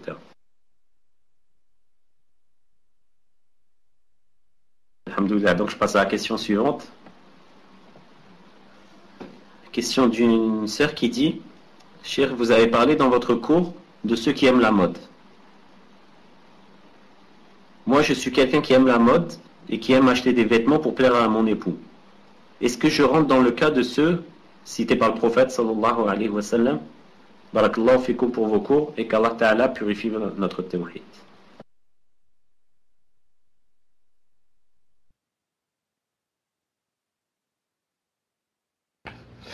Ce qui est interdit dans la mode, c'est de suivre aveuglément les kuffars. Voilà. Maintenant, il y a des modes. Par exemple, les modes, c'est pas seulement dans la façon de s'habiller. C'est aussi dans la façon de se coiffer, par exemple. Certaines coiffures, qu'on dit maintenant, c'est à la mode. Par exemple, pour l'homme, par exemple, de laisser seulement au milieu et d'enlever à droite et à gauche. Ou là, de laisser seulement au début de sa tête, d'enlever vers la fin. Ou bien le contraire. Ou bien de dessiner un ballon dans sa tête. Et tout ça, c'est de la mode. Mais, nous, est-ce qu'il nous est permis d'imiter comme ça aveuglément? Sûrement non. Je disais, maintenant, si la mode, ça veut dire c'est quoi? C'est quelque chose de nouveau qui si elle est compatible avec les lois islamiques, il n'y a pas de problème. Une robe, par exemple, qui est à la mode maintenant, mais il y en est vraiment large et qui ne montre pas la aura, etc., etc. Il n'y a rien d'interdit. Seulement, il faut ici éviter ce qu'on appelle libas shuhra, ce qu'on appelle un vêtement de réputation. Que par exemple, si tu vois telle personne avec tel vêtement, ça te fait aller souvenir, hein, ça te donne dans ta tête, par exemple, des kuffars. Il y a certains habits, par exemple, spécialement pour les kuffars, que les musulmans ne mettent pas. Et toi, par exemple, tu vas le mettre. Ça, tu es rentré, dans Shohra aussi. Donc, premièrement, l'imitation des kuffars, et deuxièmement, Shohra. C'est pour ça que des fois, un habit peut être halal et il fait rentrer dans la réputation. Un habit peut être halal et fait rentrer dans la réputation. Je donne un exemple. Des fois, le fait, par exemple, de mettre ce qu'on appelle, je ne sais pas comment ça s'appelle en rouge, comment ça s'appelle en français, ce que mettent les Saoudiens sur la tête. Le truc là, rouge et blanc, sur la tête. Comme les Palestiniens aussi, noir et blanc. Enfin, comment il s'appelle, le châle ou la châle, comment ça s'appelle ça? Khimar. En principe, c'est un khimar. Je ne sais pas d'abord si vous m'entendez. Est-ce que vous m'entendez? Alhamdoulilah. Comment ça s'appelle? Vous m'avez dit. Comment ça s'appelle? Ce que mettent les Saoudiens sur leur tête. Bon. En français, là. Mais vous savez tout ce que je veux dire. Hein? Quelqu'un, par exemple, va le mettre, alors que cet habit, par exemple, c'est spécialement, ça montre que c'est l'habit d'un Saoudien ou d'un Qatari ou d'un Koweïtien, et toi, tu n'es pas là-bas dans le pays où on met ça. Maintenant, tu le mets dans ton pays où il y a. Ça devient quoi? Ça devient habit de réputation. Ça devient de réputation. Maintenant, si toi tu vas là-bas et tu le mets, ça ne fait rien. Pourquoi? Car tu es dans leur pays. C'est comme ça qu'ils s'habillent. Et maintenant, là où tu es toi, il n'y a pas ça. Donc tu le mets par réputation pour que les gens te montrent du doigt.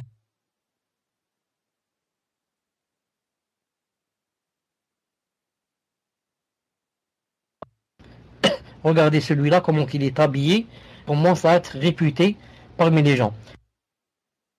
Par contre, si un Koweïtien ou un Saoudien vient à Paris et il va mettre cela, est-ce qu'on va dire que c'est un habit de réputation? Non. Pourquoi? Car lui, c'est comme ça qu'il s'habille dans son pays. Et il n'est pas obligé de s'habiller comme toi. Il voudrait qu'il reste dans sa personnalité et que les gens sachent que c'est un étranger, que c'est un Saoudien. Donc il ne rentre pas dans la réputation.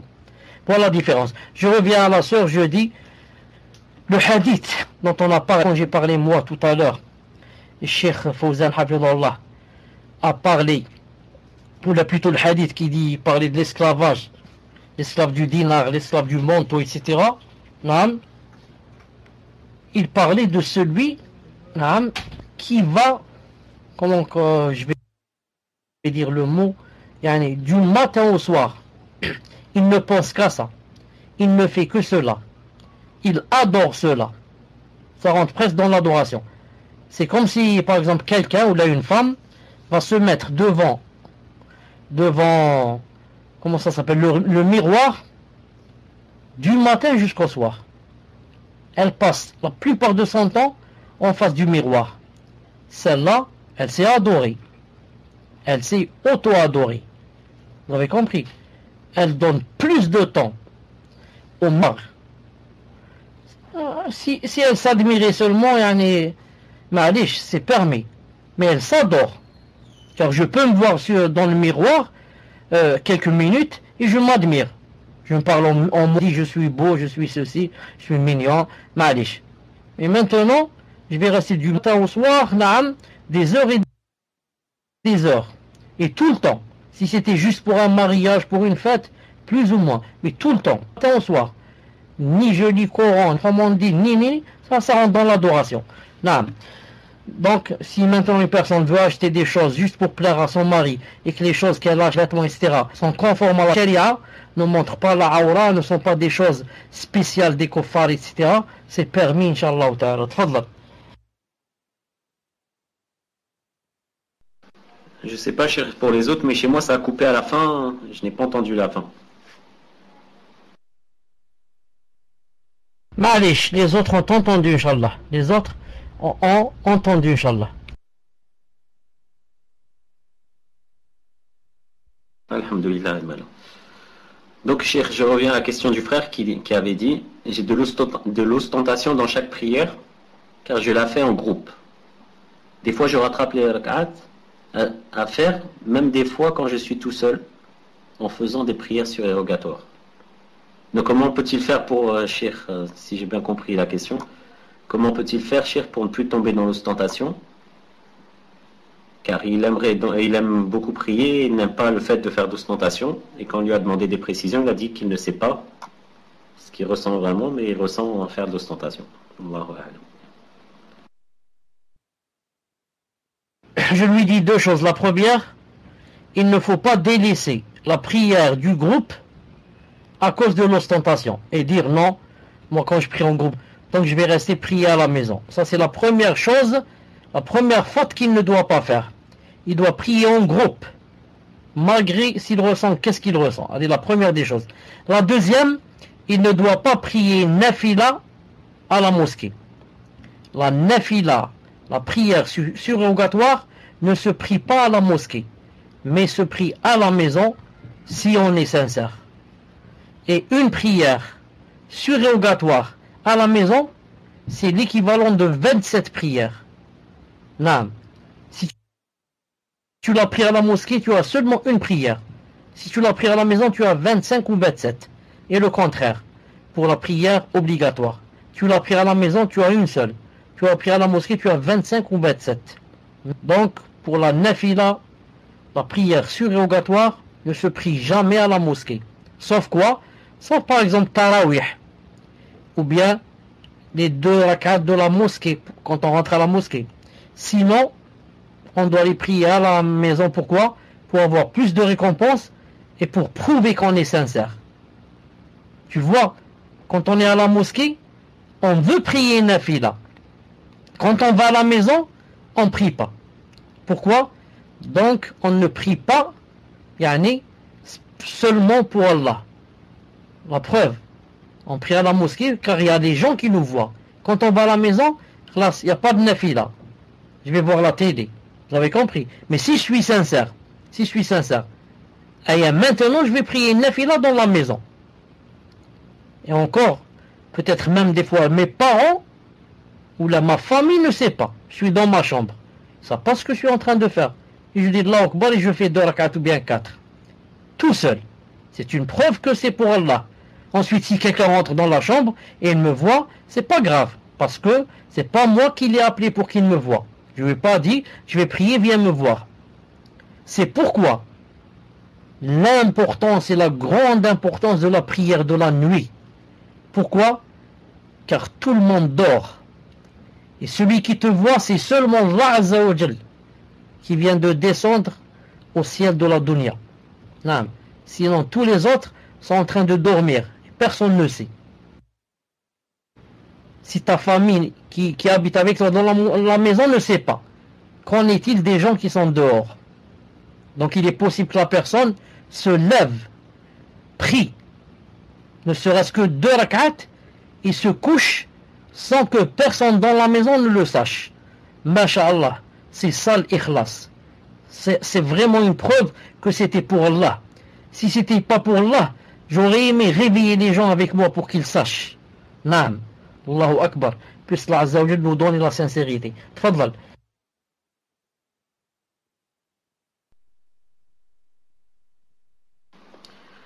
Amin. Barakallahu fikum, cheikh.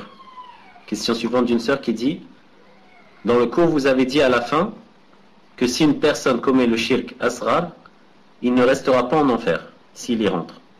Or, il me semble qu'Allah ne pardonne pas le shirk. Et cela comporte donc le shirk asrar et le shirk akbar. Donc l'individu qui commet un acte de shirk asrar entrera automatiquement en enfer s'il ne se repent pas. Mais certes, comme vous avez dit, pas éternellement. Allahu alam. Qu'Allah accorde le Jannah, vous accorde le Jannah ainsi qu'à nous. Donc ça semble être plus une remarque qu'une question, cher. Naam, barakallahu fik. Mais ça, ce n'est pas l'avis le plus fort et le plus répandu parmi les savants. Celui le plus répandu parmi les savants, c'est de dire que celui qui restera éternellement en enfer, c'est seulement celui qui a commis le grand shirk. Car Allah Ta'ala, quand il a dit Inna Allah la yaghfiru an yushraka bih, les savants ont dit, même Cheikh Ibn Uthaymin dans Kitab Tawhid a dit le petit shirk rentre aussi. Mais ça veut dire quoi? Ça veut dire que Allah Ta'ala, s'il n'aghfir pas, s'il ne pardonne pas, ça veut dire qu'il va te faire rentrer en enfer. Mais Allah Ta'ala n'a pas dit qu'il te laissera là-bas éternellement. C'est pas comme dans le shirk akbar. Naam. Dans le shirk akbar, non. Car ça fait sortir de l'islam. Et quiconque meurt kafir ne sortira jamais de l'enfer. C'est pour ça qu'il y a une grande divergence dans le shirk asghar. Est-ce que la personne restera éternellement en enfer ou bien sortira? Et la plupart des savants disent sortira. Entre autres, Cheikh Ibn Uthaymin dans Kitab Tawhid. Et Cheikh Ibn Taymiyyah a deux avis dans ses livres. Dans certains, il dit il sort pas, et dans d'autres, il dit il sort. Naam. Et c'est l'avis, comme j'ai dit, de la plupart des savants de Al-Sunnah ou Al-Jama'a. Tfaddal.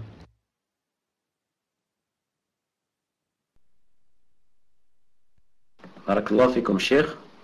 Question suivante d'une sœur qui dit: est-ce que le fait de prendre des intermédiaires dans l'adoration d'Allah, tel que demander à un mort d'intercéder auprès d'Allah pour qu'Allah Azza wa Jal exauce l'invocation, ou bien de penser que d'accrocher des amulettes ou des talismans puisse être une cause pour qu'Allah protège la personne? Et est-ce que cela est du shirk mineur ou majeur? Et si la personne meurt dans cet état, va-t-elle éternellement en enfer? Sachant que la personne est convaincue que c'est bien Allah Ta'ala qui exauce ou qui protège, mais utilise des intermédiaires, tels que demander aux morts ou utiliser les talismans. Tfadlo, cheikh.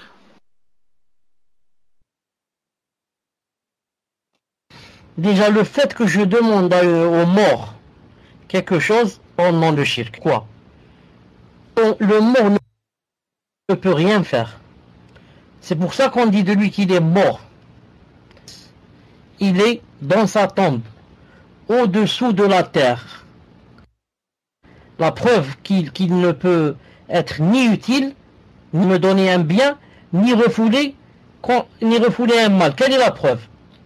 La preuve, c'est que lui-même, je vais lui faire du mal, il ne peut pas refouler le mal. Je peux prendre une pioche, et creuser sa tombe et lui donner des coups de pioche dans la tête, sur sa tête. Et il ne va rien faire. Je peux, sauf, ou plutôt, bon, un chien peut venir et uriner sur lui, sur sa tombe, et il ne peut rien faire. Donc, s'il ne peut pas refouler un mal qui lui arrive à lui, comment peut-il refouler un mal qui arrive à un autre? Et le bien, il ne tire aucun bien, ni pour lui, ni pour les autres. Il est mort. Donc maintenant, si je vais lui demander quelque chose, j'ai fait le shirk et le grand. J'ai fait le grand shirk. Naam. Taïb. Et maintenant, je reviens au talisman ou n'importe quoi. Les choses qu'on accroche, c'est d'après Nia de la personne. C'est lui qui repousse le mal. Il a un shirk majeur. Et dans les deux cas, qu'il soit mineur ou majeur, il faut qu'il prenne garde. Pourquoi? Parce qu'il a fait un shirk. Et comme le a dit aussi le frère, il y a certains savants qui disent que Allah Ta'ala ne pardonne pas le shirk, même s'il est petit. Naam. Donc qu'ils prennent garde. Naam. Tfaddal.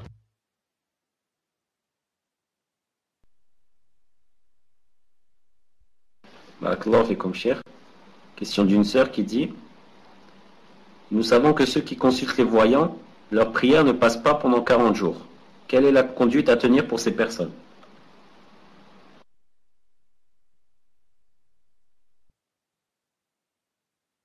Qu'est-ce que ça veut dire? Quelle est la tenue, la tenue à courir? Ou la question a dit. Est-ce que par rapport à nous ou là par rapport à ces personnes-là? Pas compris.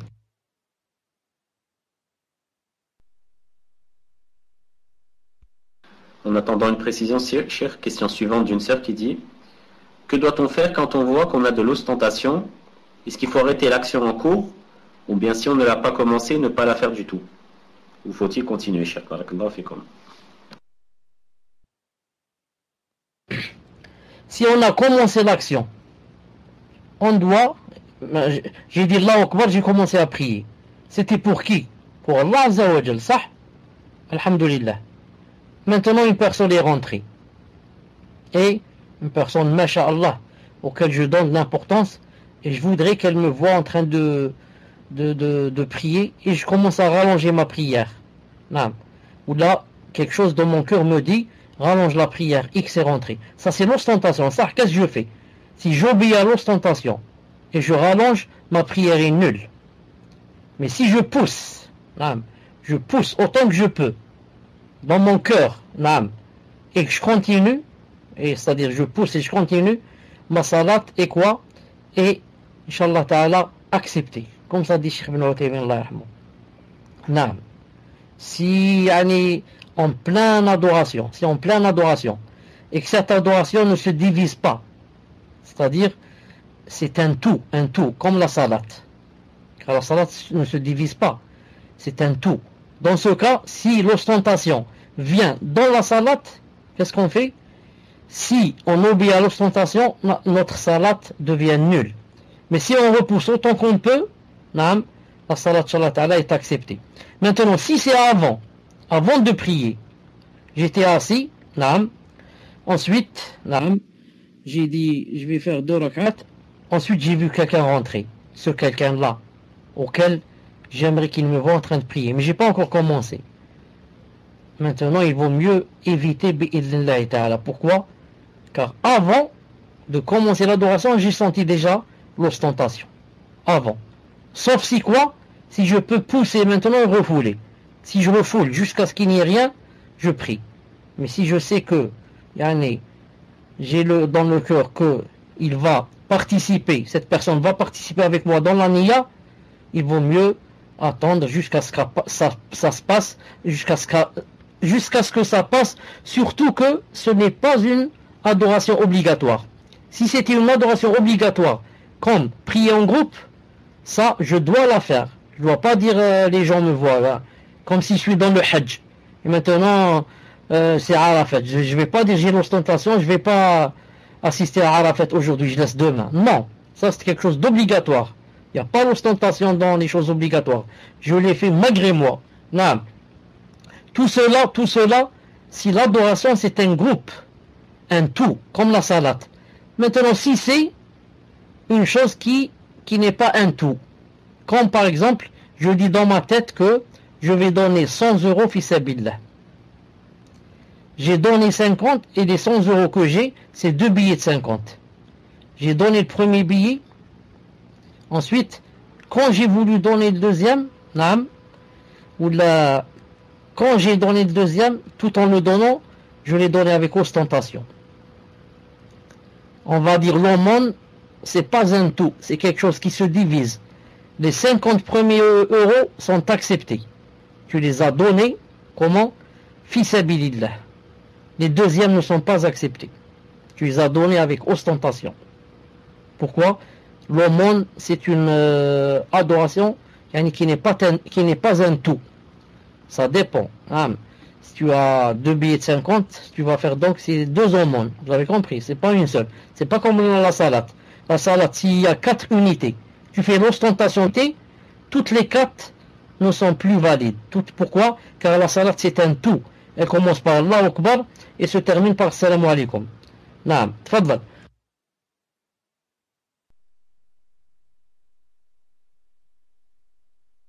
Barakallahu fikum, cher.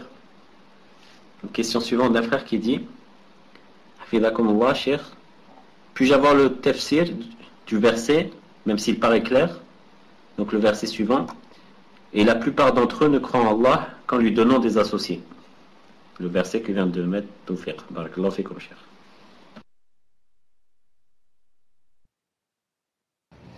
Ibn Taymiyyah a dit dans ce verset, Cheikh al-Islam Taymiyyah a dit dans ce verset, c'est-à-dire qu'il y a dans قوله تعالى يؤمن وما يؤمن أكثرهم بالله وهم مشركون. Il y a iman, comme vous voyez, et il y a shirk. Donc il y a tawhid et il y a son contraire, le shirk. Car dans iman il y a tawhid. Il a dit ils ont fait le tawhid de la seigneurie et n'ont pas fait le tawhid de la divinité. Le tawhid de la seigneurie, rububiyya, et le shirk dans le tawhid de la divinité. C'est pour ça que beaucoup de gens croient en Allah Azza wa Jal, mais dans la seigneurie. Mais tu trouves qu'ils font quoi? Qu'ils font beaucoup de shirk dans l'adoration. Et ça s'applique à beaucoup de musulmans. Tu trouves le musulman, il est masha'Allah, et tu trouves notre mère et nos mères qui sont masha'Allah, naam. Et si jamais elle voit le film qui s'appelle Risala, Zama du prophète alayhi salam, elle pleure, en voyant le film, elle pleure toute la nuit, et le lendemain, elles vont chez la voyante. Donc tu vois, elles croient en Allah subhanahu wa ta'ala, mais en même temps font du shirk. Mais ce qui est demandé, c'est quoi? C'est de croire en Allah ta'ala sans faire du shirk. Voilà ce que Allah ta'ala aime. Que tu crois en lui sans faire du shirk.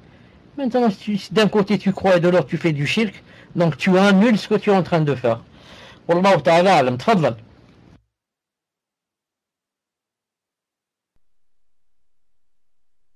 Barakallahu fikum, cher. Question suivante d'un frère qui dit Barakallahu fikum wa jazakumullahu khaira pour vos cours qui nous sont très bénéfiques, cher.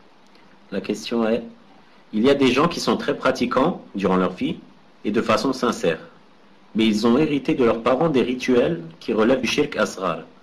Ils les ont reproduits sans se poser de questions, en pensant que ça fait partie de la bonne foi. Car beaucoup d'entre eux sont illettrés et ou ignorants, et n'ont pas eu la chance de pouvoir lire la vérité dans les livres, ou n'ont pas eu la chance de rencontrer des personnes qui connaissent bien la religion pour leur expliquer toutes ces choses. Donc quelle est la sentence de ces gens-là auprès d'Allah?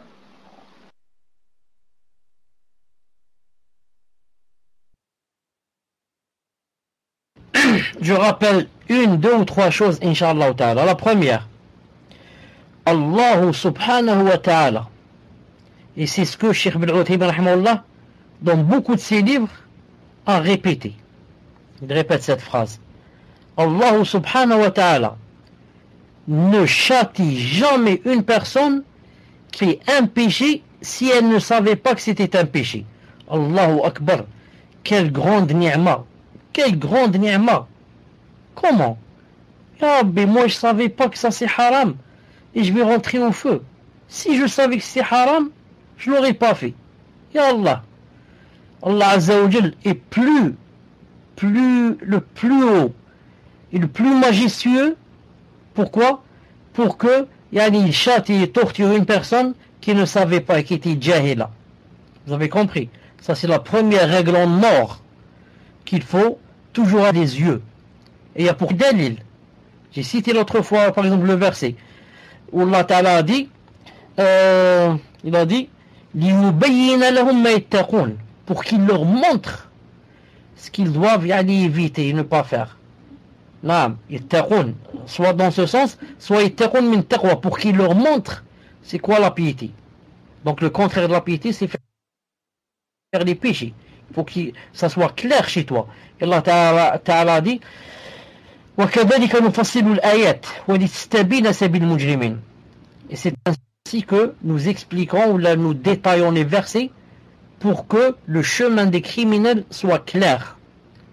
Le chemin des criminels, c'est le chemin des péchés. Il faut qu'il soit clair. Non. Et Allah Ta'ala dit dans le Coran, ومن يشاقق الرسول من بعد ما تبين له الهدى ويتبع غير سبيل المؤمنين نوليه ما تولى ونصليه جهنم وساءت مصيره. Il a dit celui qui fait dissidence au messager après que la guidée lui soit montrée. Après que la guidée lui soit montrée. Je le ferai rentrer en Jahannam, etc. Ça veut dire que celui qui fait dissidence, avant que la guidée ne lui soit montrée, il ne le fait pas rentrer à Jahannam. Parce qu'il dit après que la guidée lui soit montrée. Vous avez compris? Et là, dans le Coran, il dit pour qu'il n'y ait pas, pour que les gens n'aient pas une preuve sur Allah. Car vous savez ce que ça veut dire? Ça veut dire si tu ne savais pas, et Allah Ta'ala va te torturer, astaghfirullah, tu vas avoir une preuve sur Allah. Tu vas lui dire Allah, comment? Vous m'avez écrit, vous savez qu'est-ce qu'il y a dans mon cœur. Vous saviez très bien que je ne savais pas. Comment vous allez me faire entrer en enfer en faisant une chose que je ne savais pas que c'était haram? Ça c'est la première règle en or qu'il ne faut jamais oublier, contrairement aux takfiriyon qui disent non, il n'y a pas cette règle. Il dit tu fais une faute, tu vas en enfer. Comme les khawarij aussi. Les khawarij. Tu as fait un péché, hop, si c'est un grand péché, khlas, c'est l'enfer éternellement à A'udhu billah. Naam. Taïb. Il y a beaucoup d'exemples aussi dans ce sens. Des exemples dans la sunna en ce sens, naam. Où certains ont cité le hadith de Mu'ad qui s'est prosterné au prophète sallallahu alayhi wa sallam, même si certains après ont dit que ce hadith est faible. Le hadith de Aïcha qui a dit est-ce que Allah Ta'ala sait ce qu'il y a dans les cœurs? Ça veut dire qu'elle ne savait pas ce qu'il y a dans les cœurs. Non, c'est grave ça, de ne pas savoir qu'il y a dans les poitrines. Et la personne qui a dit à ses enfants si je meurs, brûlez-moi, comme ça si Allah Ta'ala peut me ressusciter, il va me faire rentrer en enfer. Ça veut dire quoi? Ça veut dire qu'il ne peut pas me ressusciter. Si vous allez me moudre et me jeter dans la mer en miettes, il ne peut pas me ressusciter. Faites cela. Et ses enfants ont fait cela. Et Allah Ta'ala a demandé à la terre de rendre ce qu'elle a pris. Ça veut dire, entre parenthèses, y compris la mer. La mer fait partie de la terre. Et eux, ils ont jeté leur père à la mer en miettes. Il l'a fait ressusciter. Fawzi, tu es pressé pour qu'on termine. Hein? Il y a un match qui joue. Hein? D'accord. Donc, quand il est à la mer, il a dit à la terre, ressuscite rends ce que tu as pris. Et l'homme était debout. Allah Ta'ala lui a dit, pourquoi tu as fait ça? Il a dit, ya Allah, min khashiyatik. Dans une autre version, min makhafatik, de peur de toi, Allah, de crainte de toi. Et Allah Ta'ala lui a pardonné. Il a pardonné à cette personne. Pourquoi? Elle a fait quelque chose de grave. Elle a dit qu'Allah Ta'ala ne peut pas me ressusciter si je deviens miette. C'est pour ça qu'il a demandé à ses enfants de le rendre en miettes, de le brûler. Sinon, il ne va pas demander cela s'il savait qu'il allait être ressuscité. Mais pourquoi il lui a pardonné? C'est un djihil, il ne savait pas. Qu'il a poussé à faire ainsi. Elle-même, on revient, on dit la première règle, Allah Ta'ala ne châtie jamais une personne si elle ne savait pas. La deuxième règle, très importante.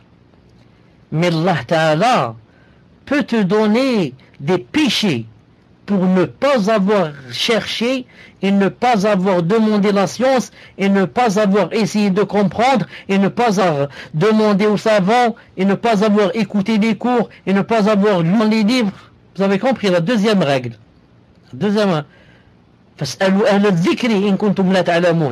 demandez aux savants si vous ne saviez pas. Et un sahabi radiyallahu ta'ala anhu, une fois, il était en voyage et a fait une pollution nocturne, janaba. Le lendemain, il a demandé à des sahaba. Il leur a dit, qu'est-ce que je dois faire? Il tombait sur sa tête et il avait une blessure sur la tête. Il a dit, comment je fais maintenant? J'ai la janaba. Je fais la douche ou alors je fais le tayammum. Ils lui ont dit, tu n'as pas d'excuse, tu dois te doucher. Il a pris la douche, il est mort. Quand le prophète a su cela, qu'est-ce qu'il a dit? Qatalouh. Vous l'avez tué, ils l'ont tué. Qatalahumullah, qu'Allah les tue. Ils l'ont tué. C'est comme s'il voulait dire, c'est eux la cause. Ils l'ont tué. Qatalahumullah. Voici le témoin du cours. Pourquoi n'ont-ils pas demandé quand ils n'ont pas su? Parce que quand on ne sait pas, on doit demander, on doit lire, on doit chercher. Ala sa'alu id lam ya'mu. Pourquoi n'ont-ils pas su? Innama shifa'ul 'ayyi su'al. La guérison, le soin, le médicament.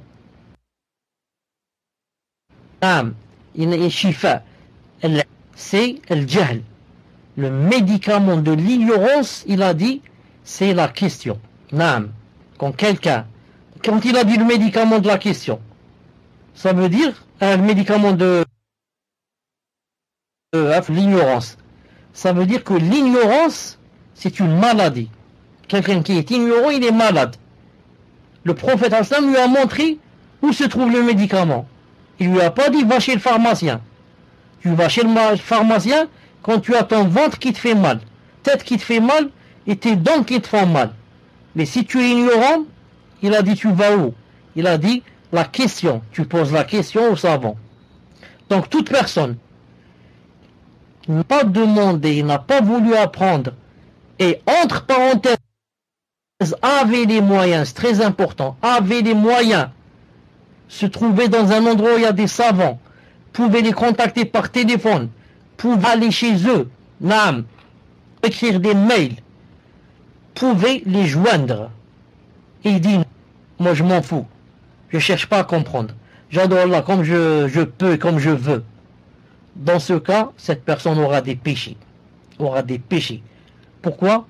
Pour ne pas avoir demandé la science. Ensuite, la troisième catégorie, des fois la personne, même si elle vit avec des savants, ça ne lui passe pas par l'esprit, quelle chose par exemple est haram et qu'il faut demander les savants. Vous avez compris? Des fois la personne fait une chose d'une façon naturelle. Ensuite, toi, tu lui dis que tu sais pas que ça c'est haram. Tu dis, subhanallah, j'ai jamais su cela. Jamais ça m'est venu par l'esprit que ce que je suis en train de faire, par exemple, c'est haram. Celui-là est accusé. Pourquoi? Parce que lui n'est pas passé par l'esprit que c'était haram ou bien pas haram et qu'il fallait chercher. Mais il croyait que ça se faisait, que c'était normal. Naam. Wallahu ta'ala a'lam. Tfaddal, inshallah ta'ala. Tfaddal.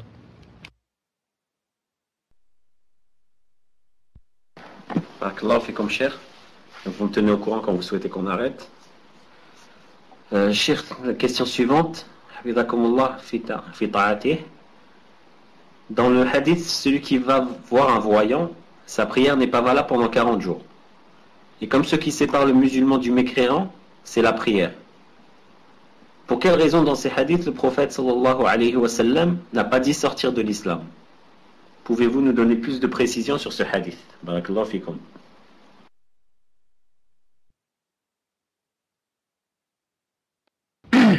D'abord, je suis très content que jusqu'à présent, il n'y a aucune question sur le divorce.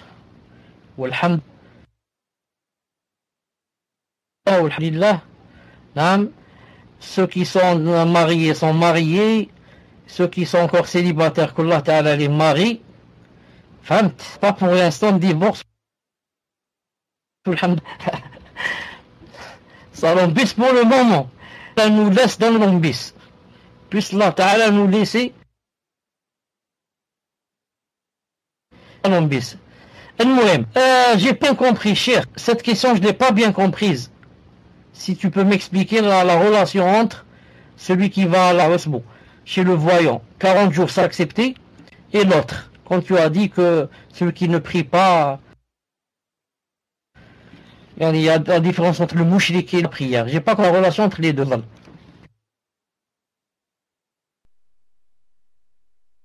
Moi, ce que j'ai compris, Cheikh, c'est pourquoi dans ces hadiths, vu la gravité des actes, pourquoi Cheikh n'a pas dit, pourquoi le prophète sallallahu alayhi wa sallam n'a pas dit donc que ces actes font sortir d'islam. Ça m'a expressé.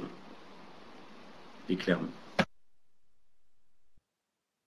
Non, maintenant j'ai compris la question. Quant à pour la salat, il a bien dit Man taraka faqad kafar. Il a dit celui qui la délaisse a mécru. Reste maintenant, est-ce que c'est la grande mécréance ou la petite? ce qui est sûr, c'est que si dans son cœur, il l'a nié, il a dit il n'y a pas de salat, c'est de la grande mécréance. C'est de la grande mécréance. Et si dans son cœur, il l'a reconnu, il a dit il y a la salat, mais moi je ne la fais pas. Pour paresse ou pour je ne sais quoi. Là, il y a une divergence. Les 4 écoles ont dit il n'est pas kafir. Sauf une version de Imam Ahmed.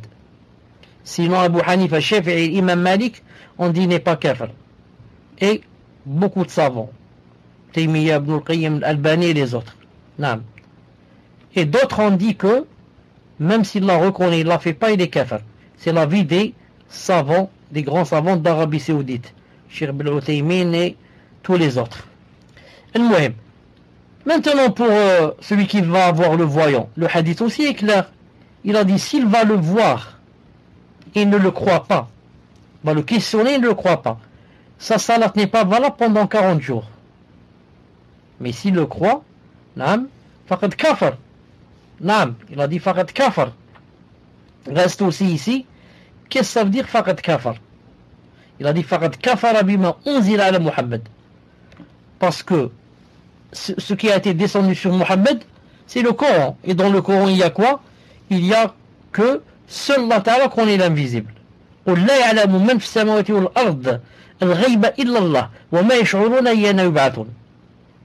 Donc c'est un verset clair qui dit que seul Allah Ta'ala connaît quoi? L'invisible. C'est pour ça que Cheikh Ibn Uthaymin rahimahullah, dans Kitab Tawhid, quand il a parlé de la voyante ou du voyant et de ce hadith qu'il n'a pas cru à ce qui est descendu sur Muhammad alayhi salam, il a dit on va voir qu'est-ce qu'il pense maintenant du voyant Adam.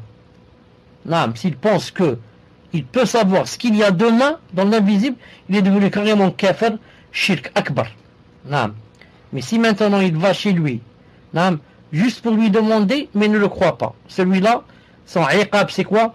40 jours, sa salat ne sera pas acceptée. C'est pour cela que si une personne, par exemple, va lire l'horoscope, une personne va lire l'horoscope, elle va dire juste pour passer le temps. Naam. Attends, je vais dire qu'est-ce qu'il y a aujourd'hui. Naam. Aujourd'hui, tu vas assister cours sur Paltalk.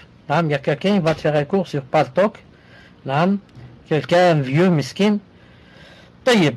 Tu vas dire, je crois pas, mais c'est juste pour passer le temps. Je suis dans le bus. 40 jours, ta salat ne va pas être acceptée. Subhanallah l'adim. Tu dis, Allah, mais j'ai pas cru, moi, c'est juste pour passer le temps. On dit, c'est tellement grave que le châtiment ou la peine doit être aussi grave. Et 40 jours, Allah Ta'ala n'accepte pas de toi la prière, c'est vraiment grave. Imagine, Yom al-Qiyamah, Allah Ta'ala va te dire, pourquoi tu n'as pas prié 40 jours? Tu dis, je ne me rappelle jamais avoir laissé la prière 40 jours. Il va dire, si, tu as été chez telle voyante, et en allant là-bas, tu savais que 40 jours, ta salat allait être nulle. C'est pour dire que je vais chez une personne, je l'entends, je lui pose la question. Elle me donne la réponse, je ne la crois pas et je dis c'est une menteuse. Il n'y a pas plus grande menteuse que ce voyant, ou cette voyante. Et malgré cela, 40 jours, la salat n'est pas acceptée. Donc, à ceux et celles qui lisent l'horoscope, mais qui disent, moi c'est juste pour voir s'il ment ou s'il ment pas. Non, laissez-moi juste voir, pour voir si cet horoscope dit la vérité ou ne dit pas. Donc je vais voir ce qu'il va dire. Non. Attention à cela. Non. Et voilà, Inch'Allah Ta'ala, pour le cours d'aujourd'hui. Je commence à me fatiguer. Si je commence à me fatiguer, je vais dire le cas. Et je vais dire c'est bien la voyante, attention. Donc il vaut mieux que j'arrête ici. Non. Subhanakallahumma hamdik. La ant. Astaghfiruka wa atubu ilayk. Et n'oubliez pas j'ai dit je vais dire ceci, cela, je vais dire que c'est bien d'aller chez la voyante, car il se plaît qu'il y ait des sots, et quelqu'un va entendre seulement c'est bien d'aller chez Naam. Et toi tu vas voir et c'est ça, Naam. Subhanakallahumma bihamdik, ashhadu an la ilaha illa anta, astaghfiruka wa atubu ilayk. Assalamu alaikum wa rahmatullahi wa barakatuh.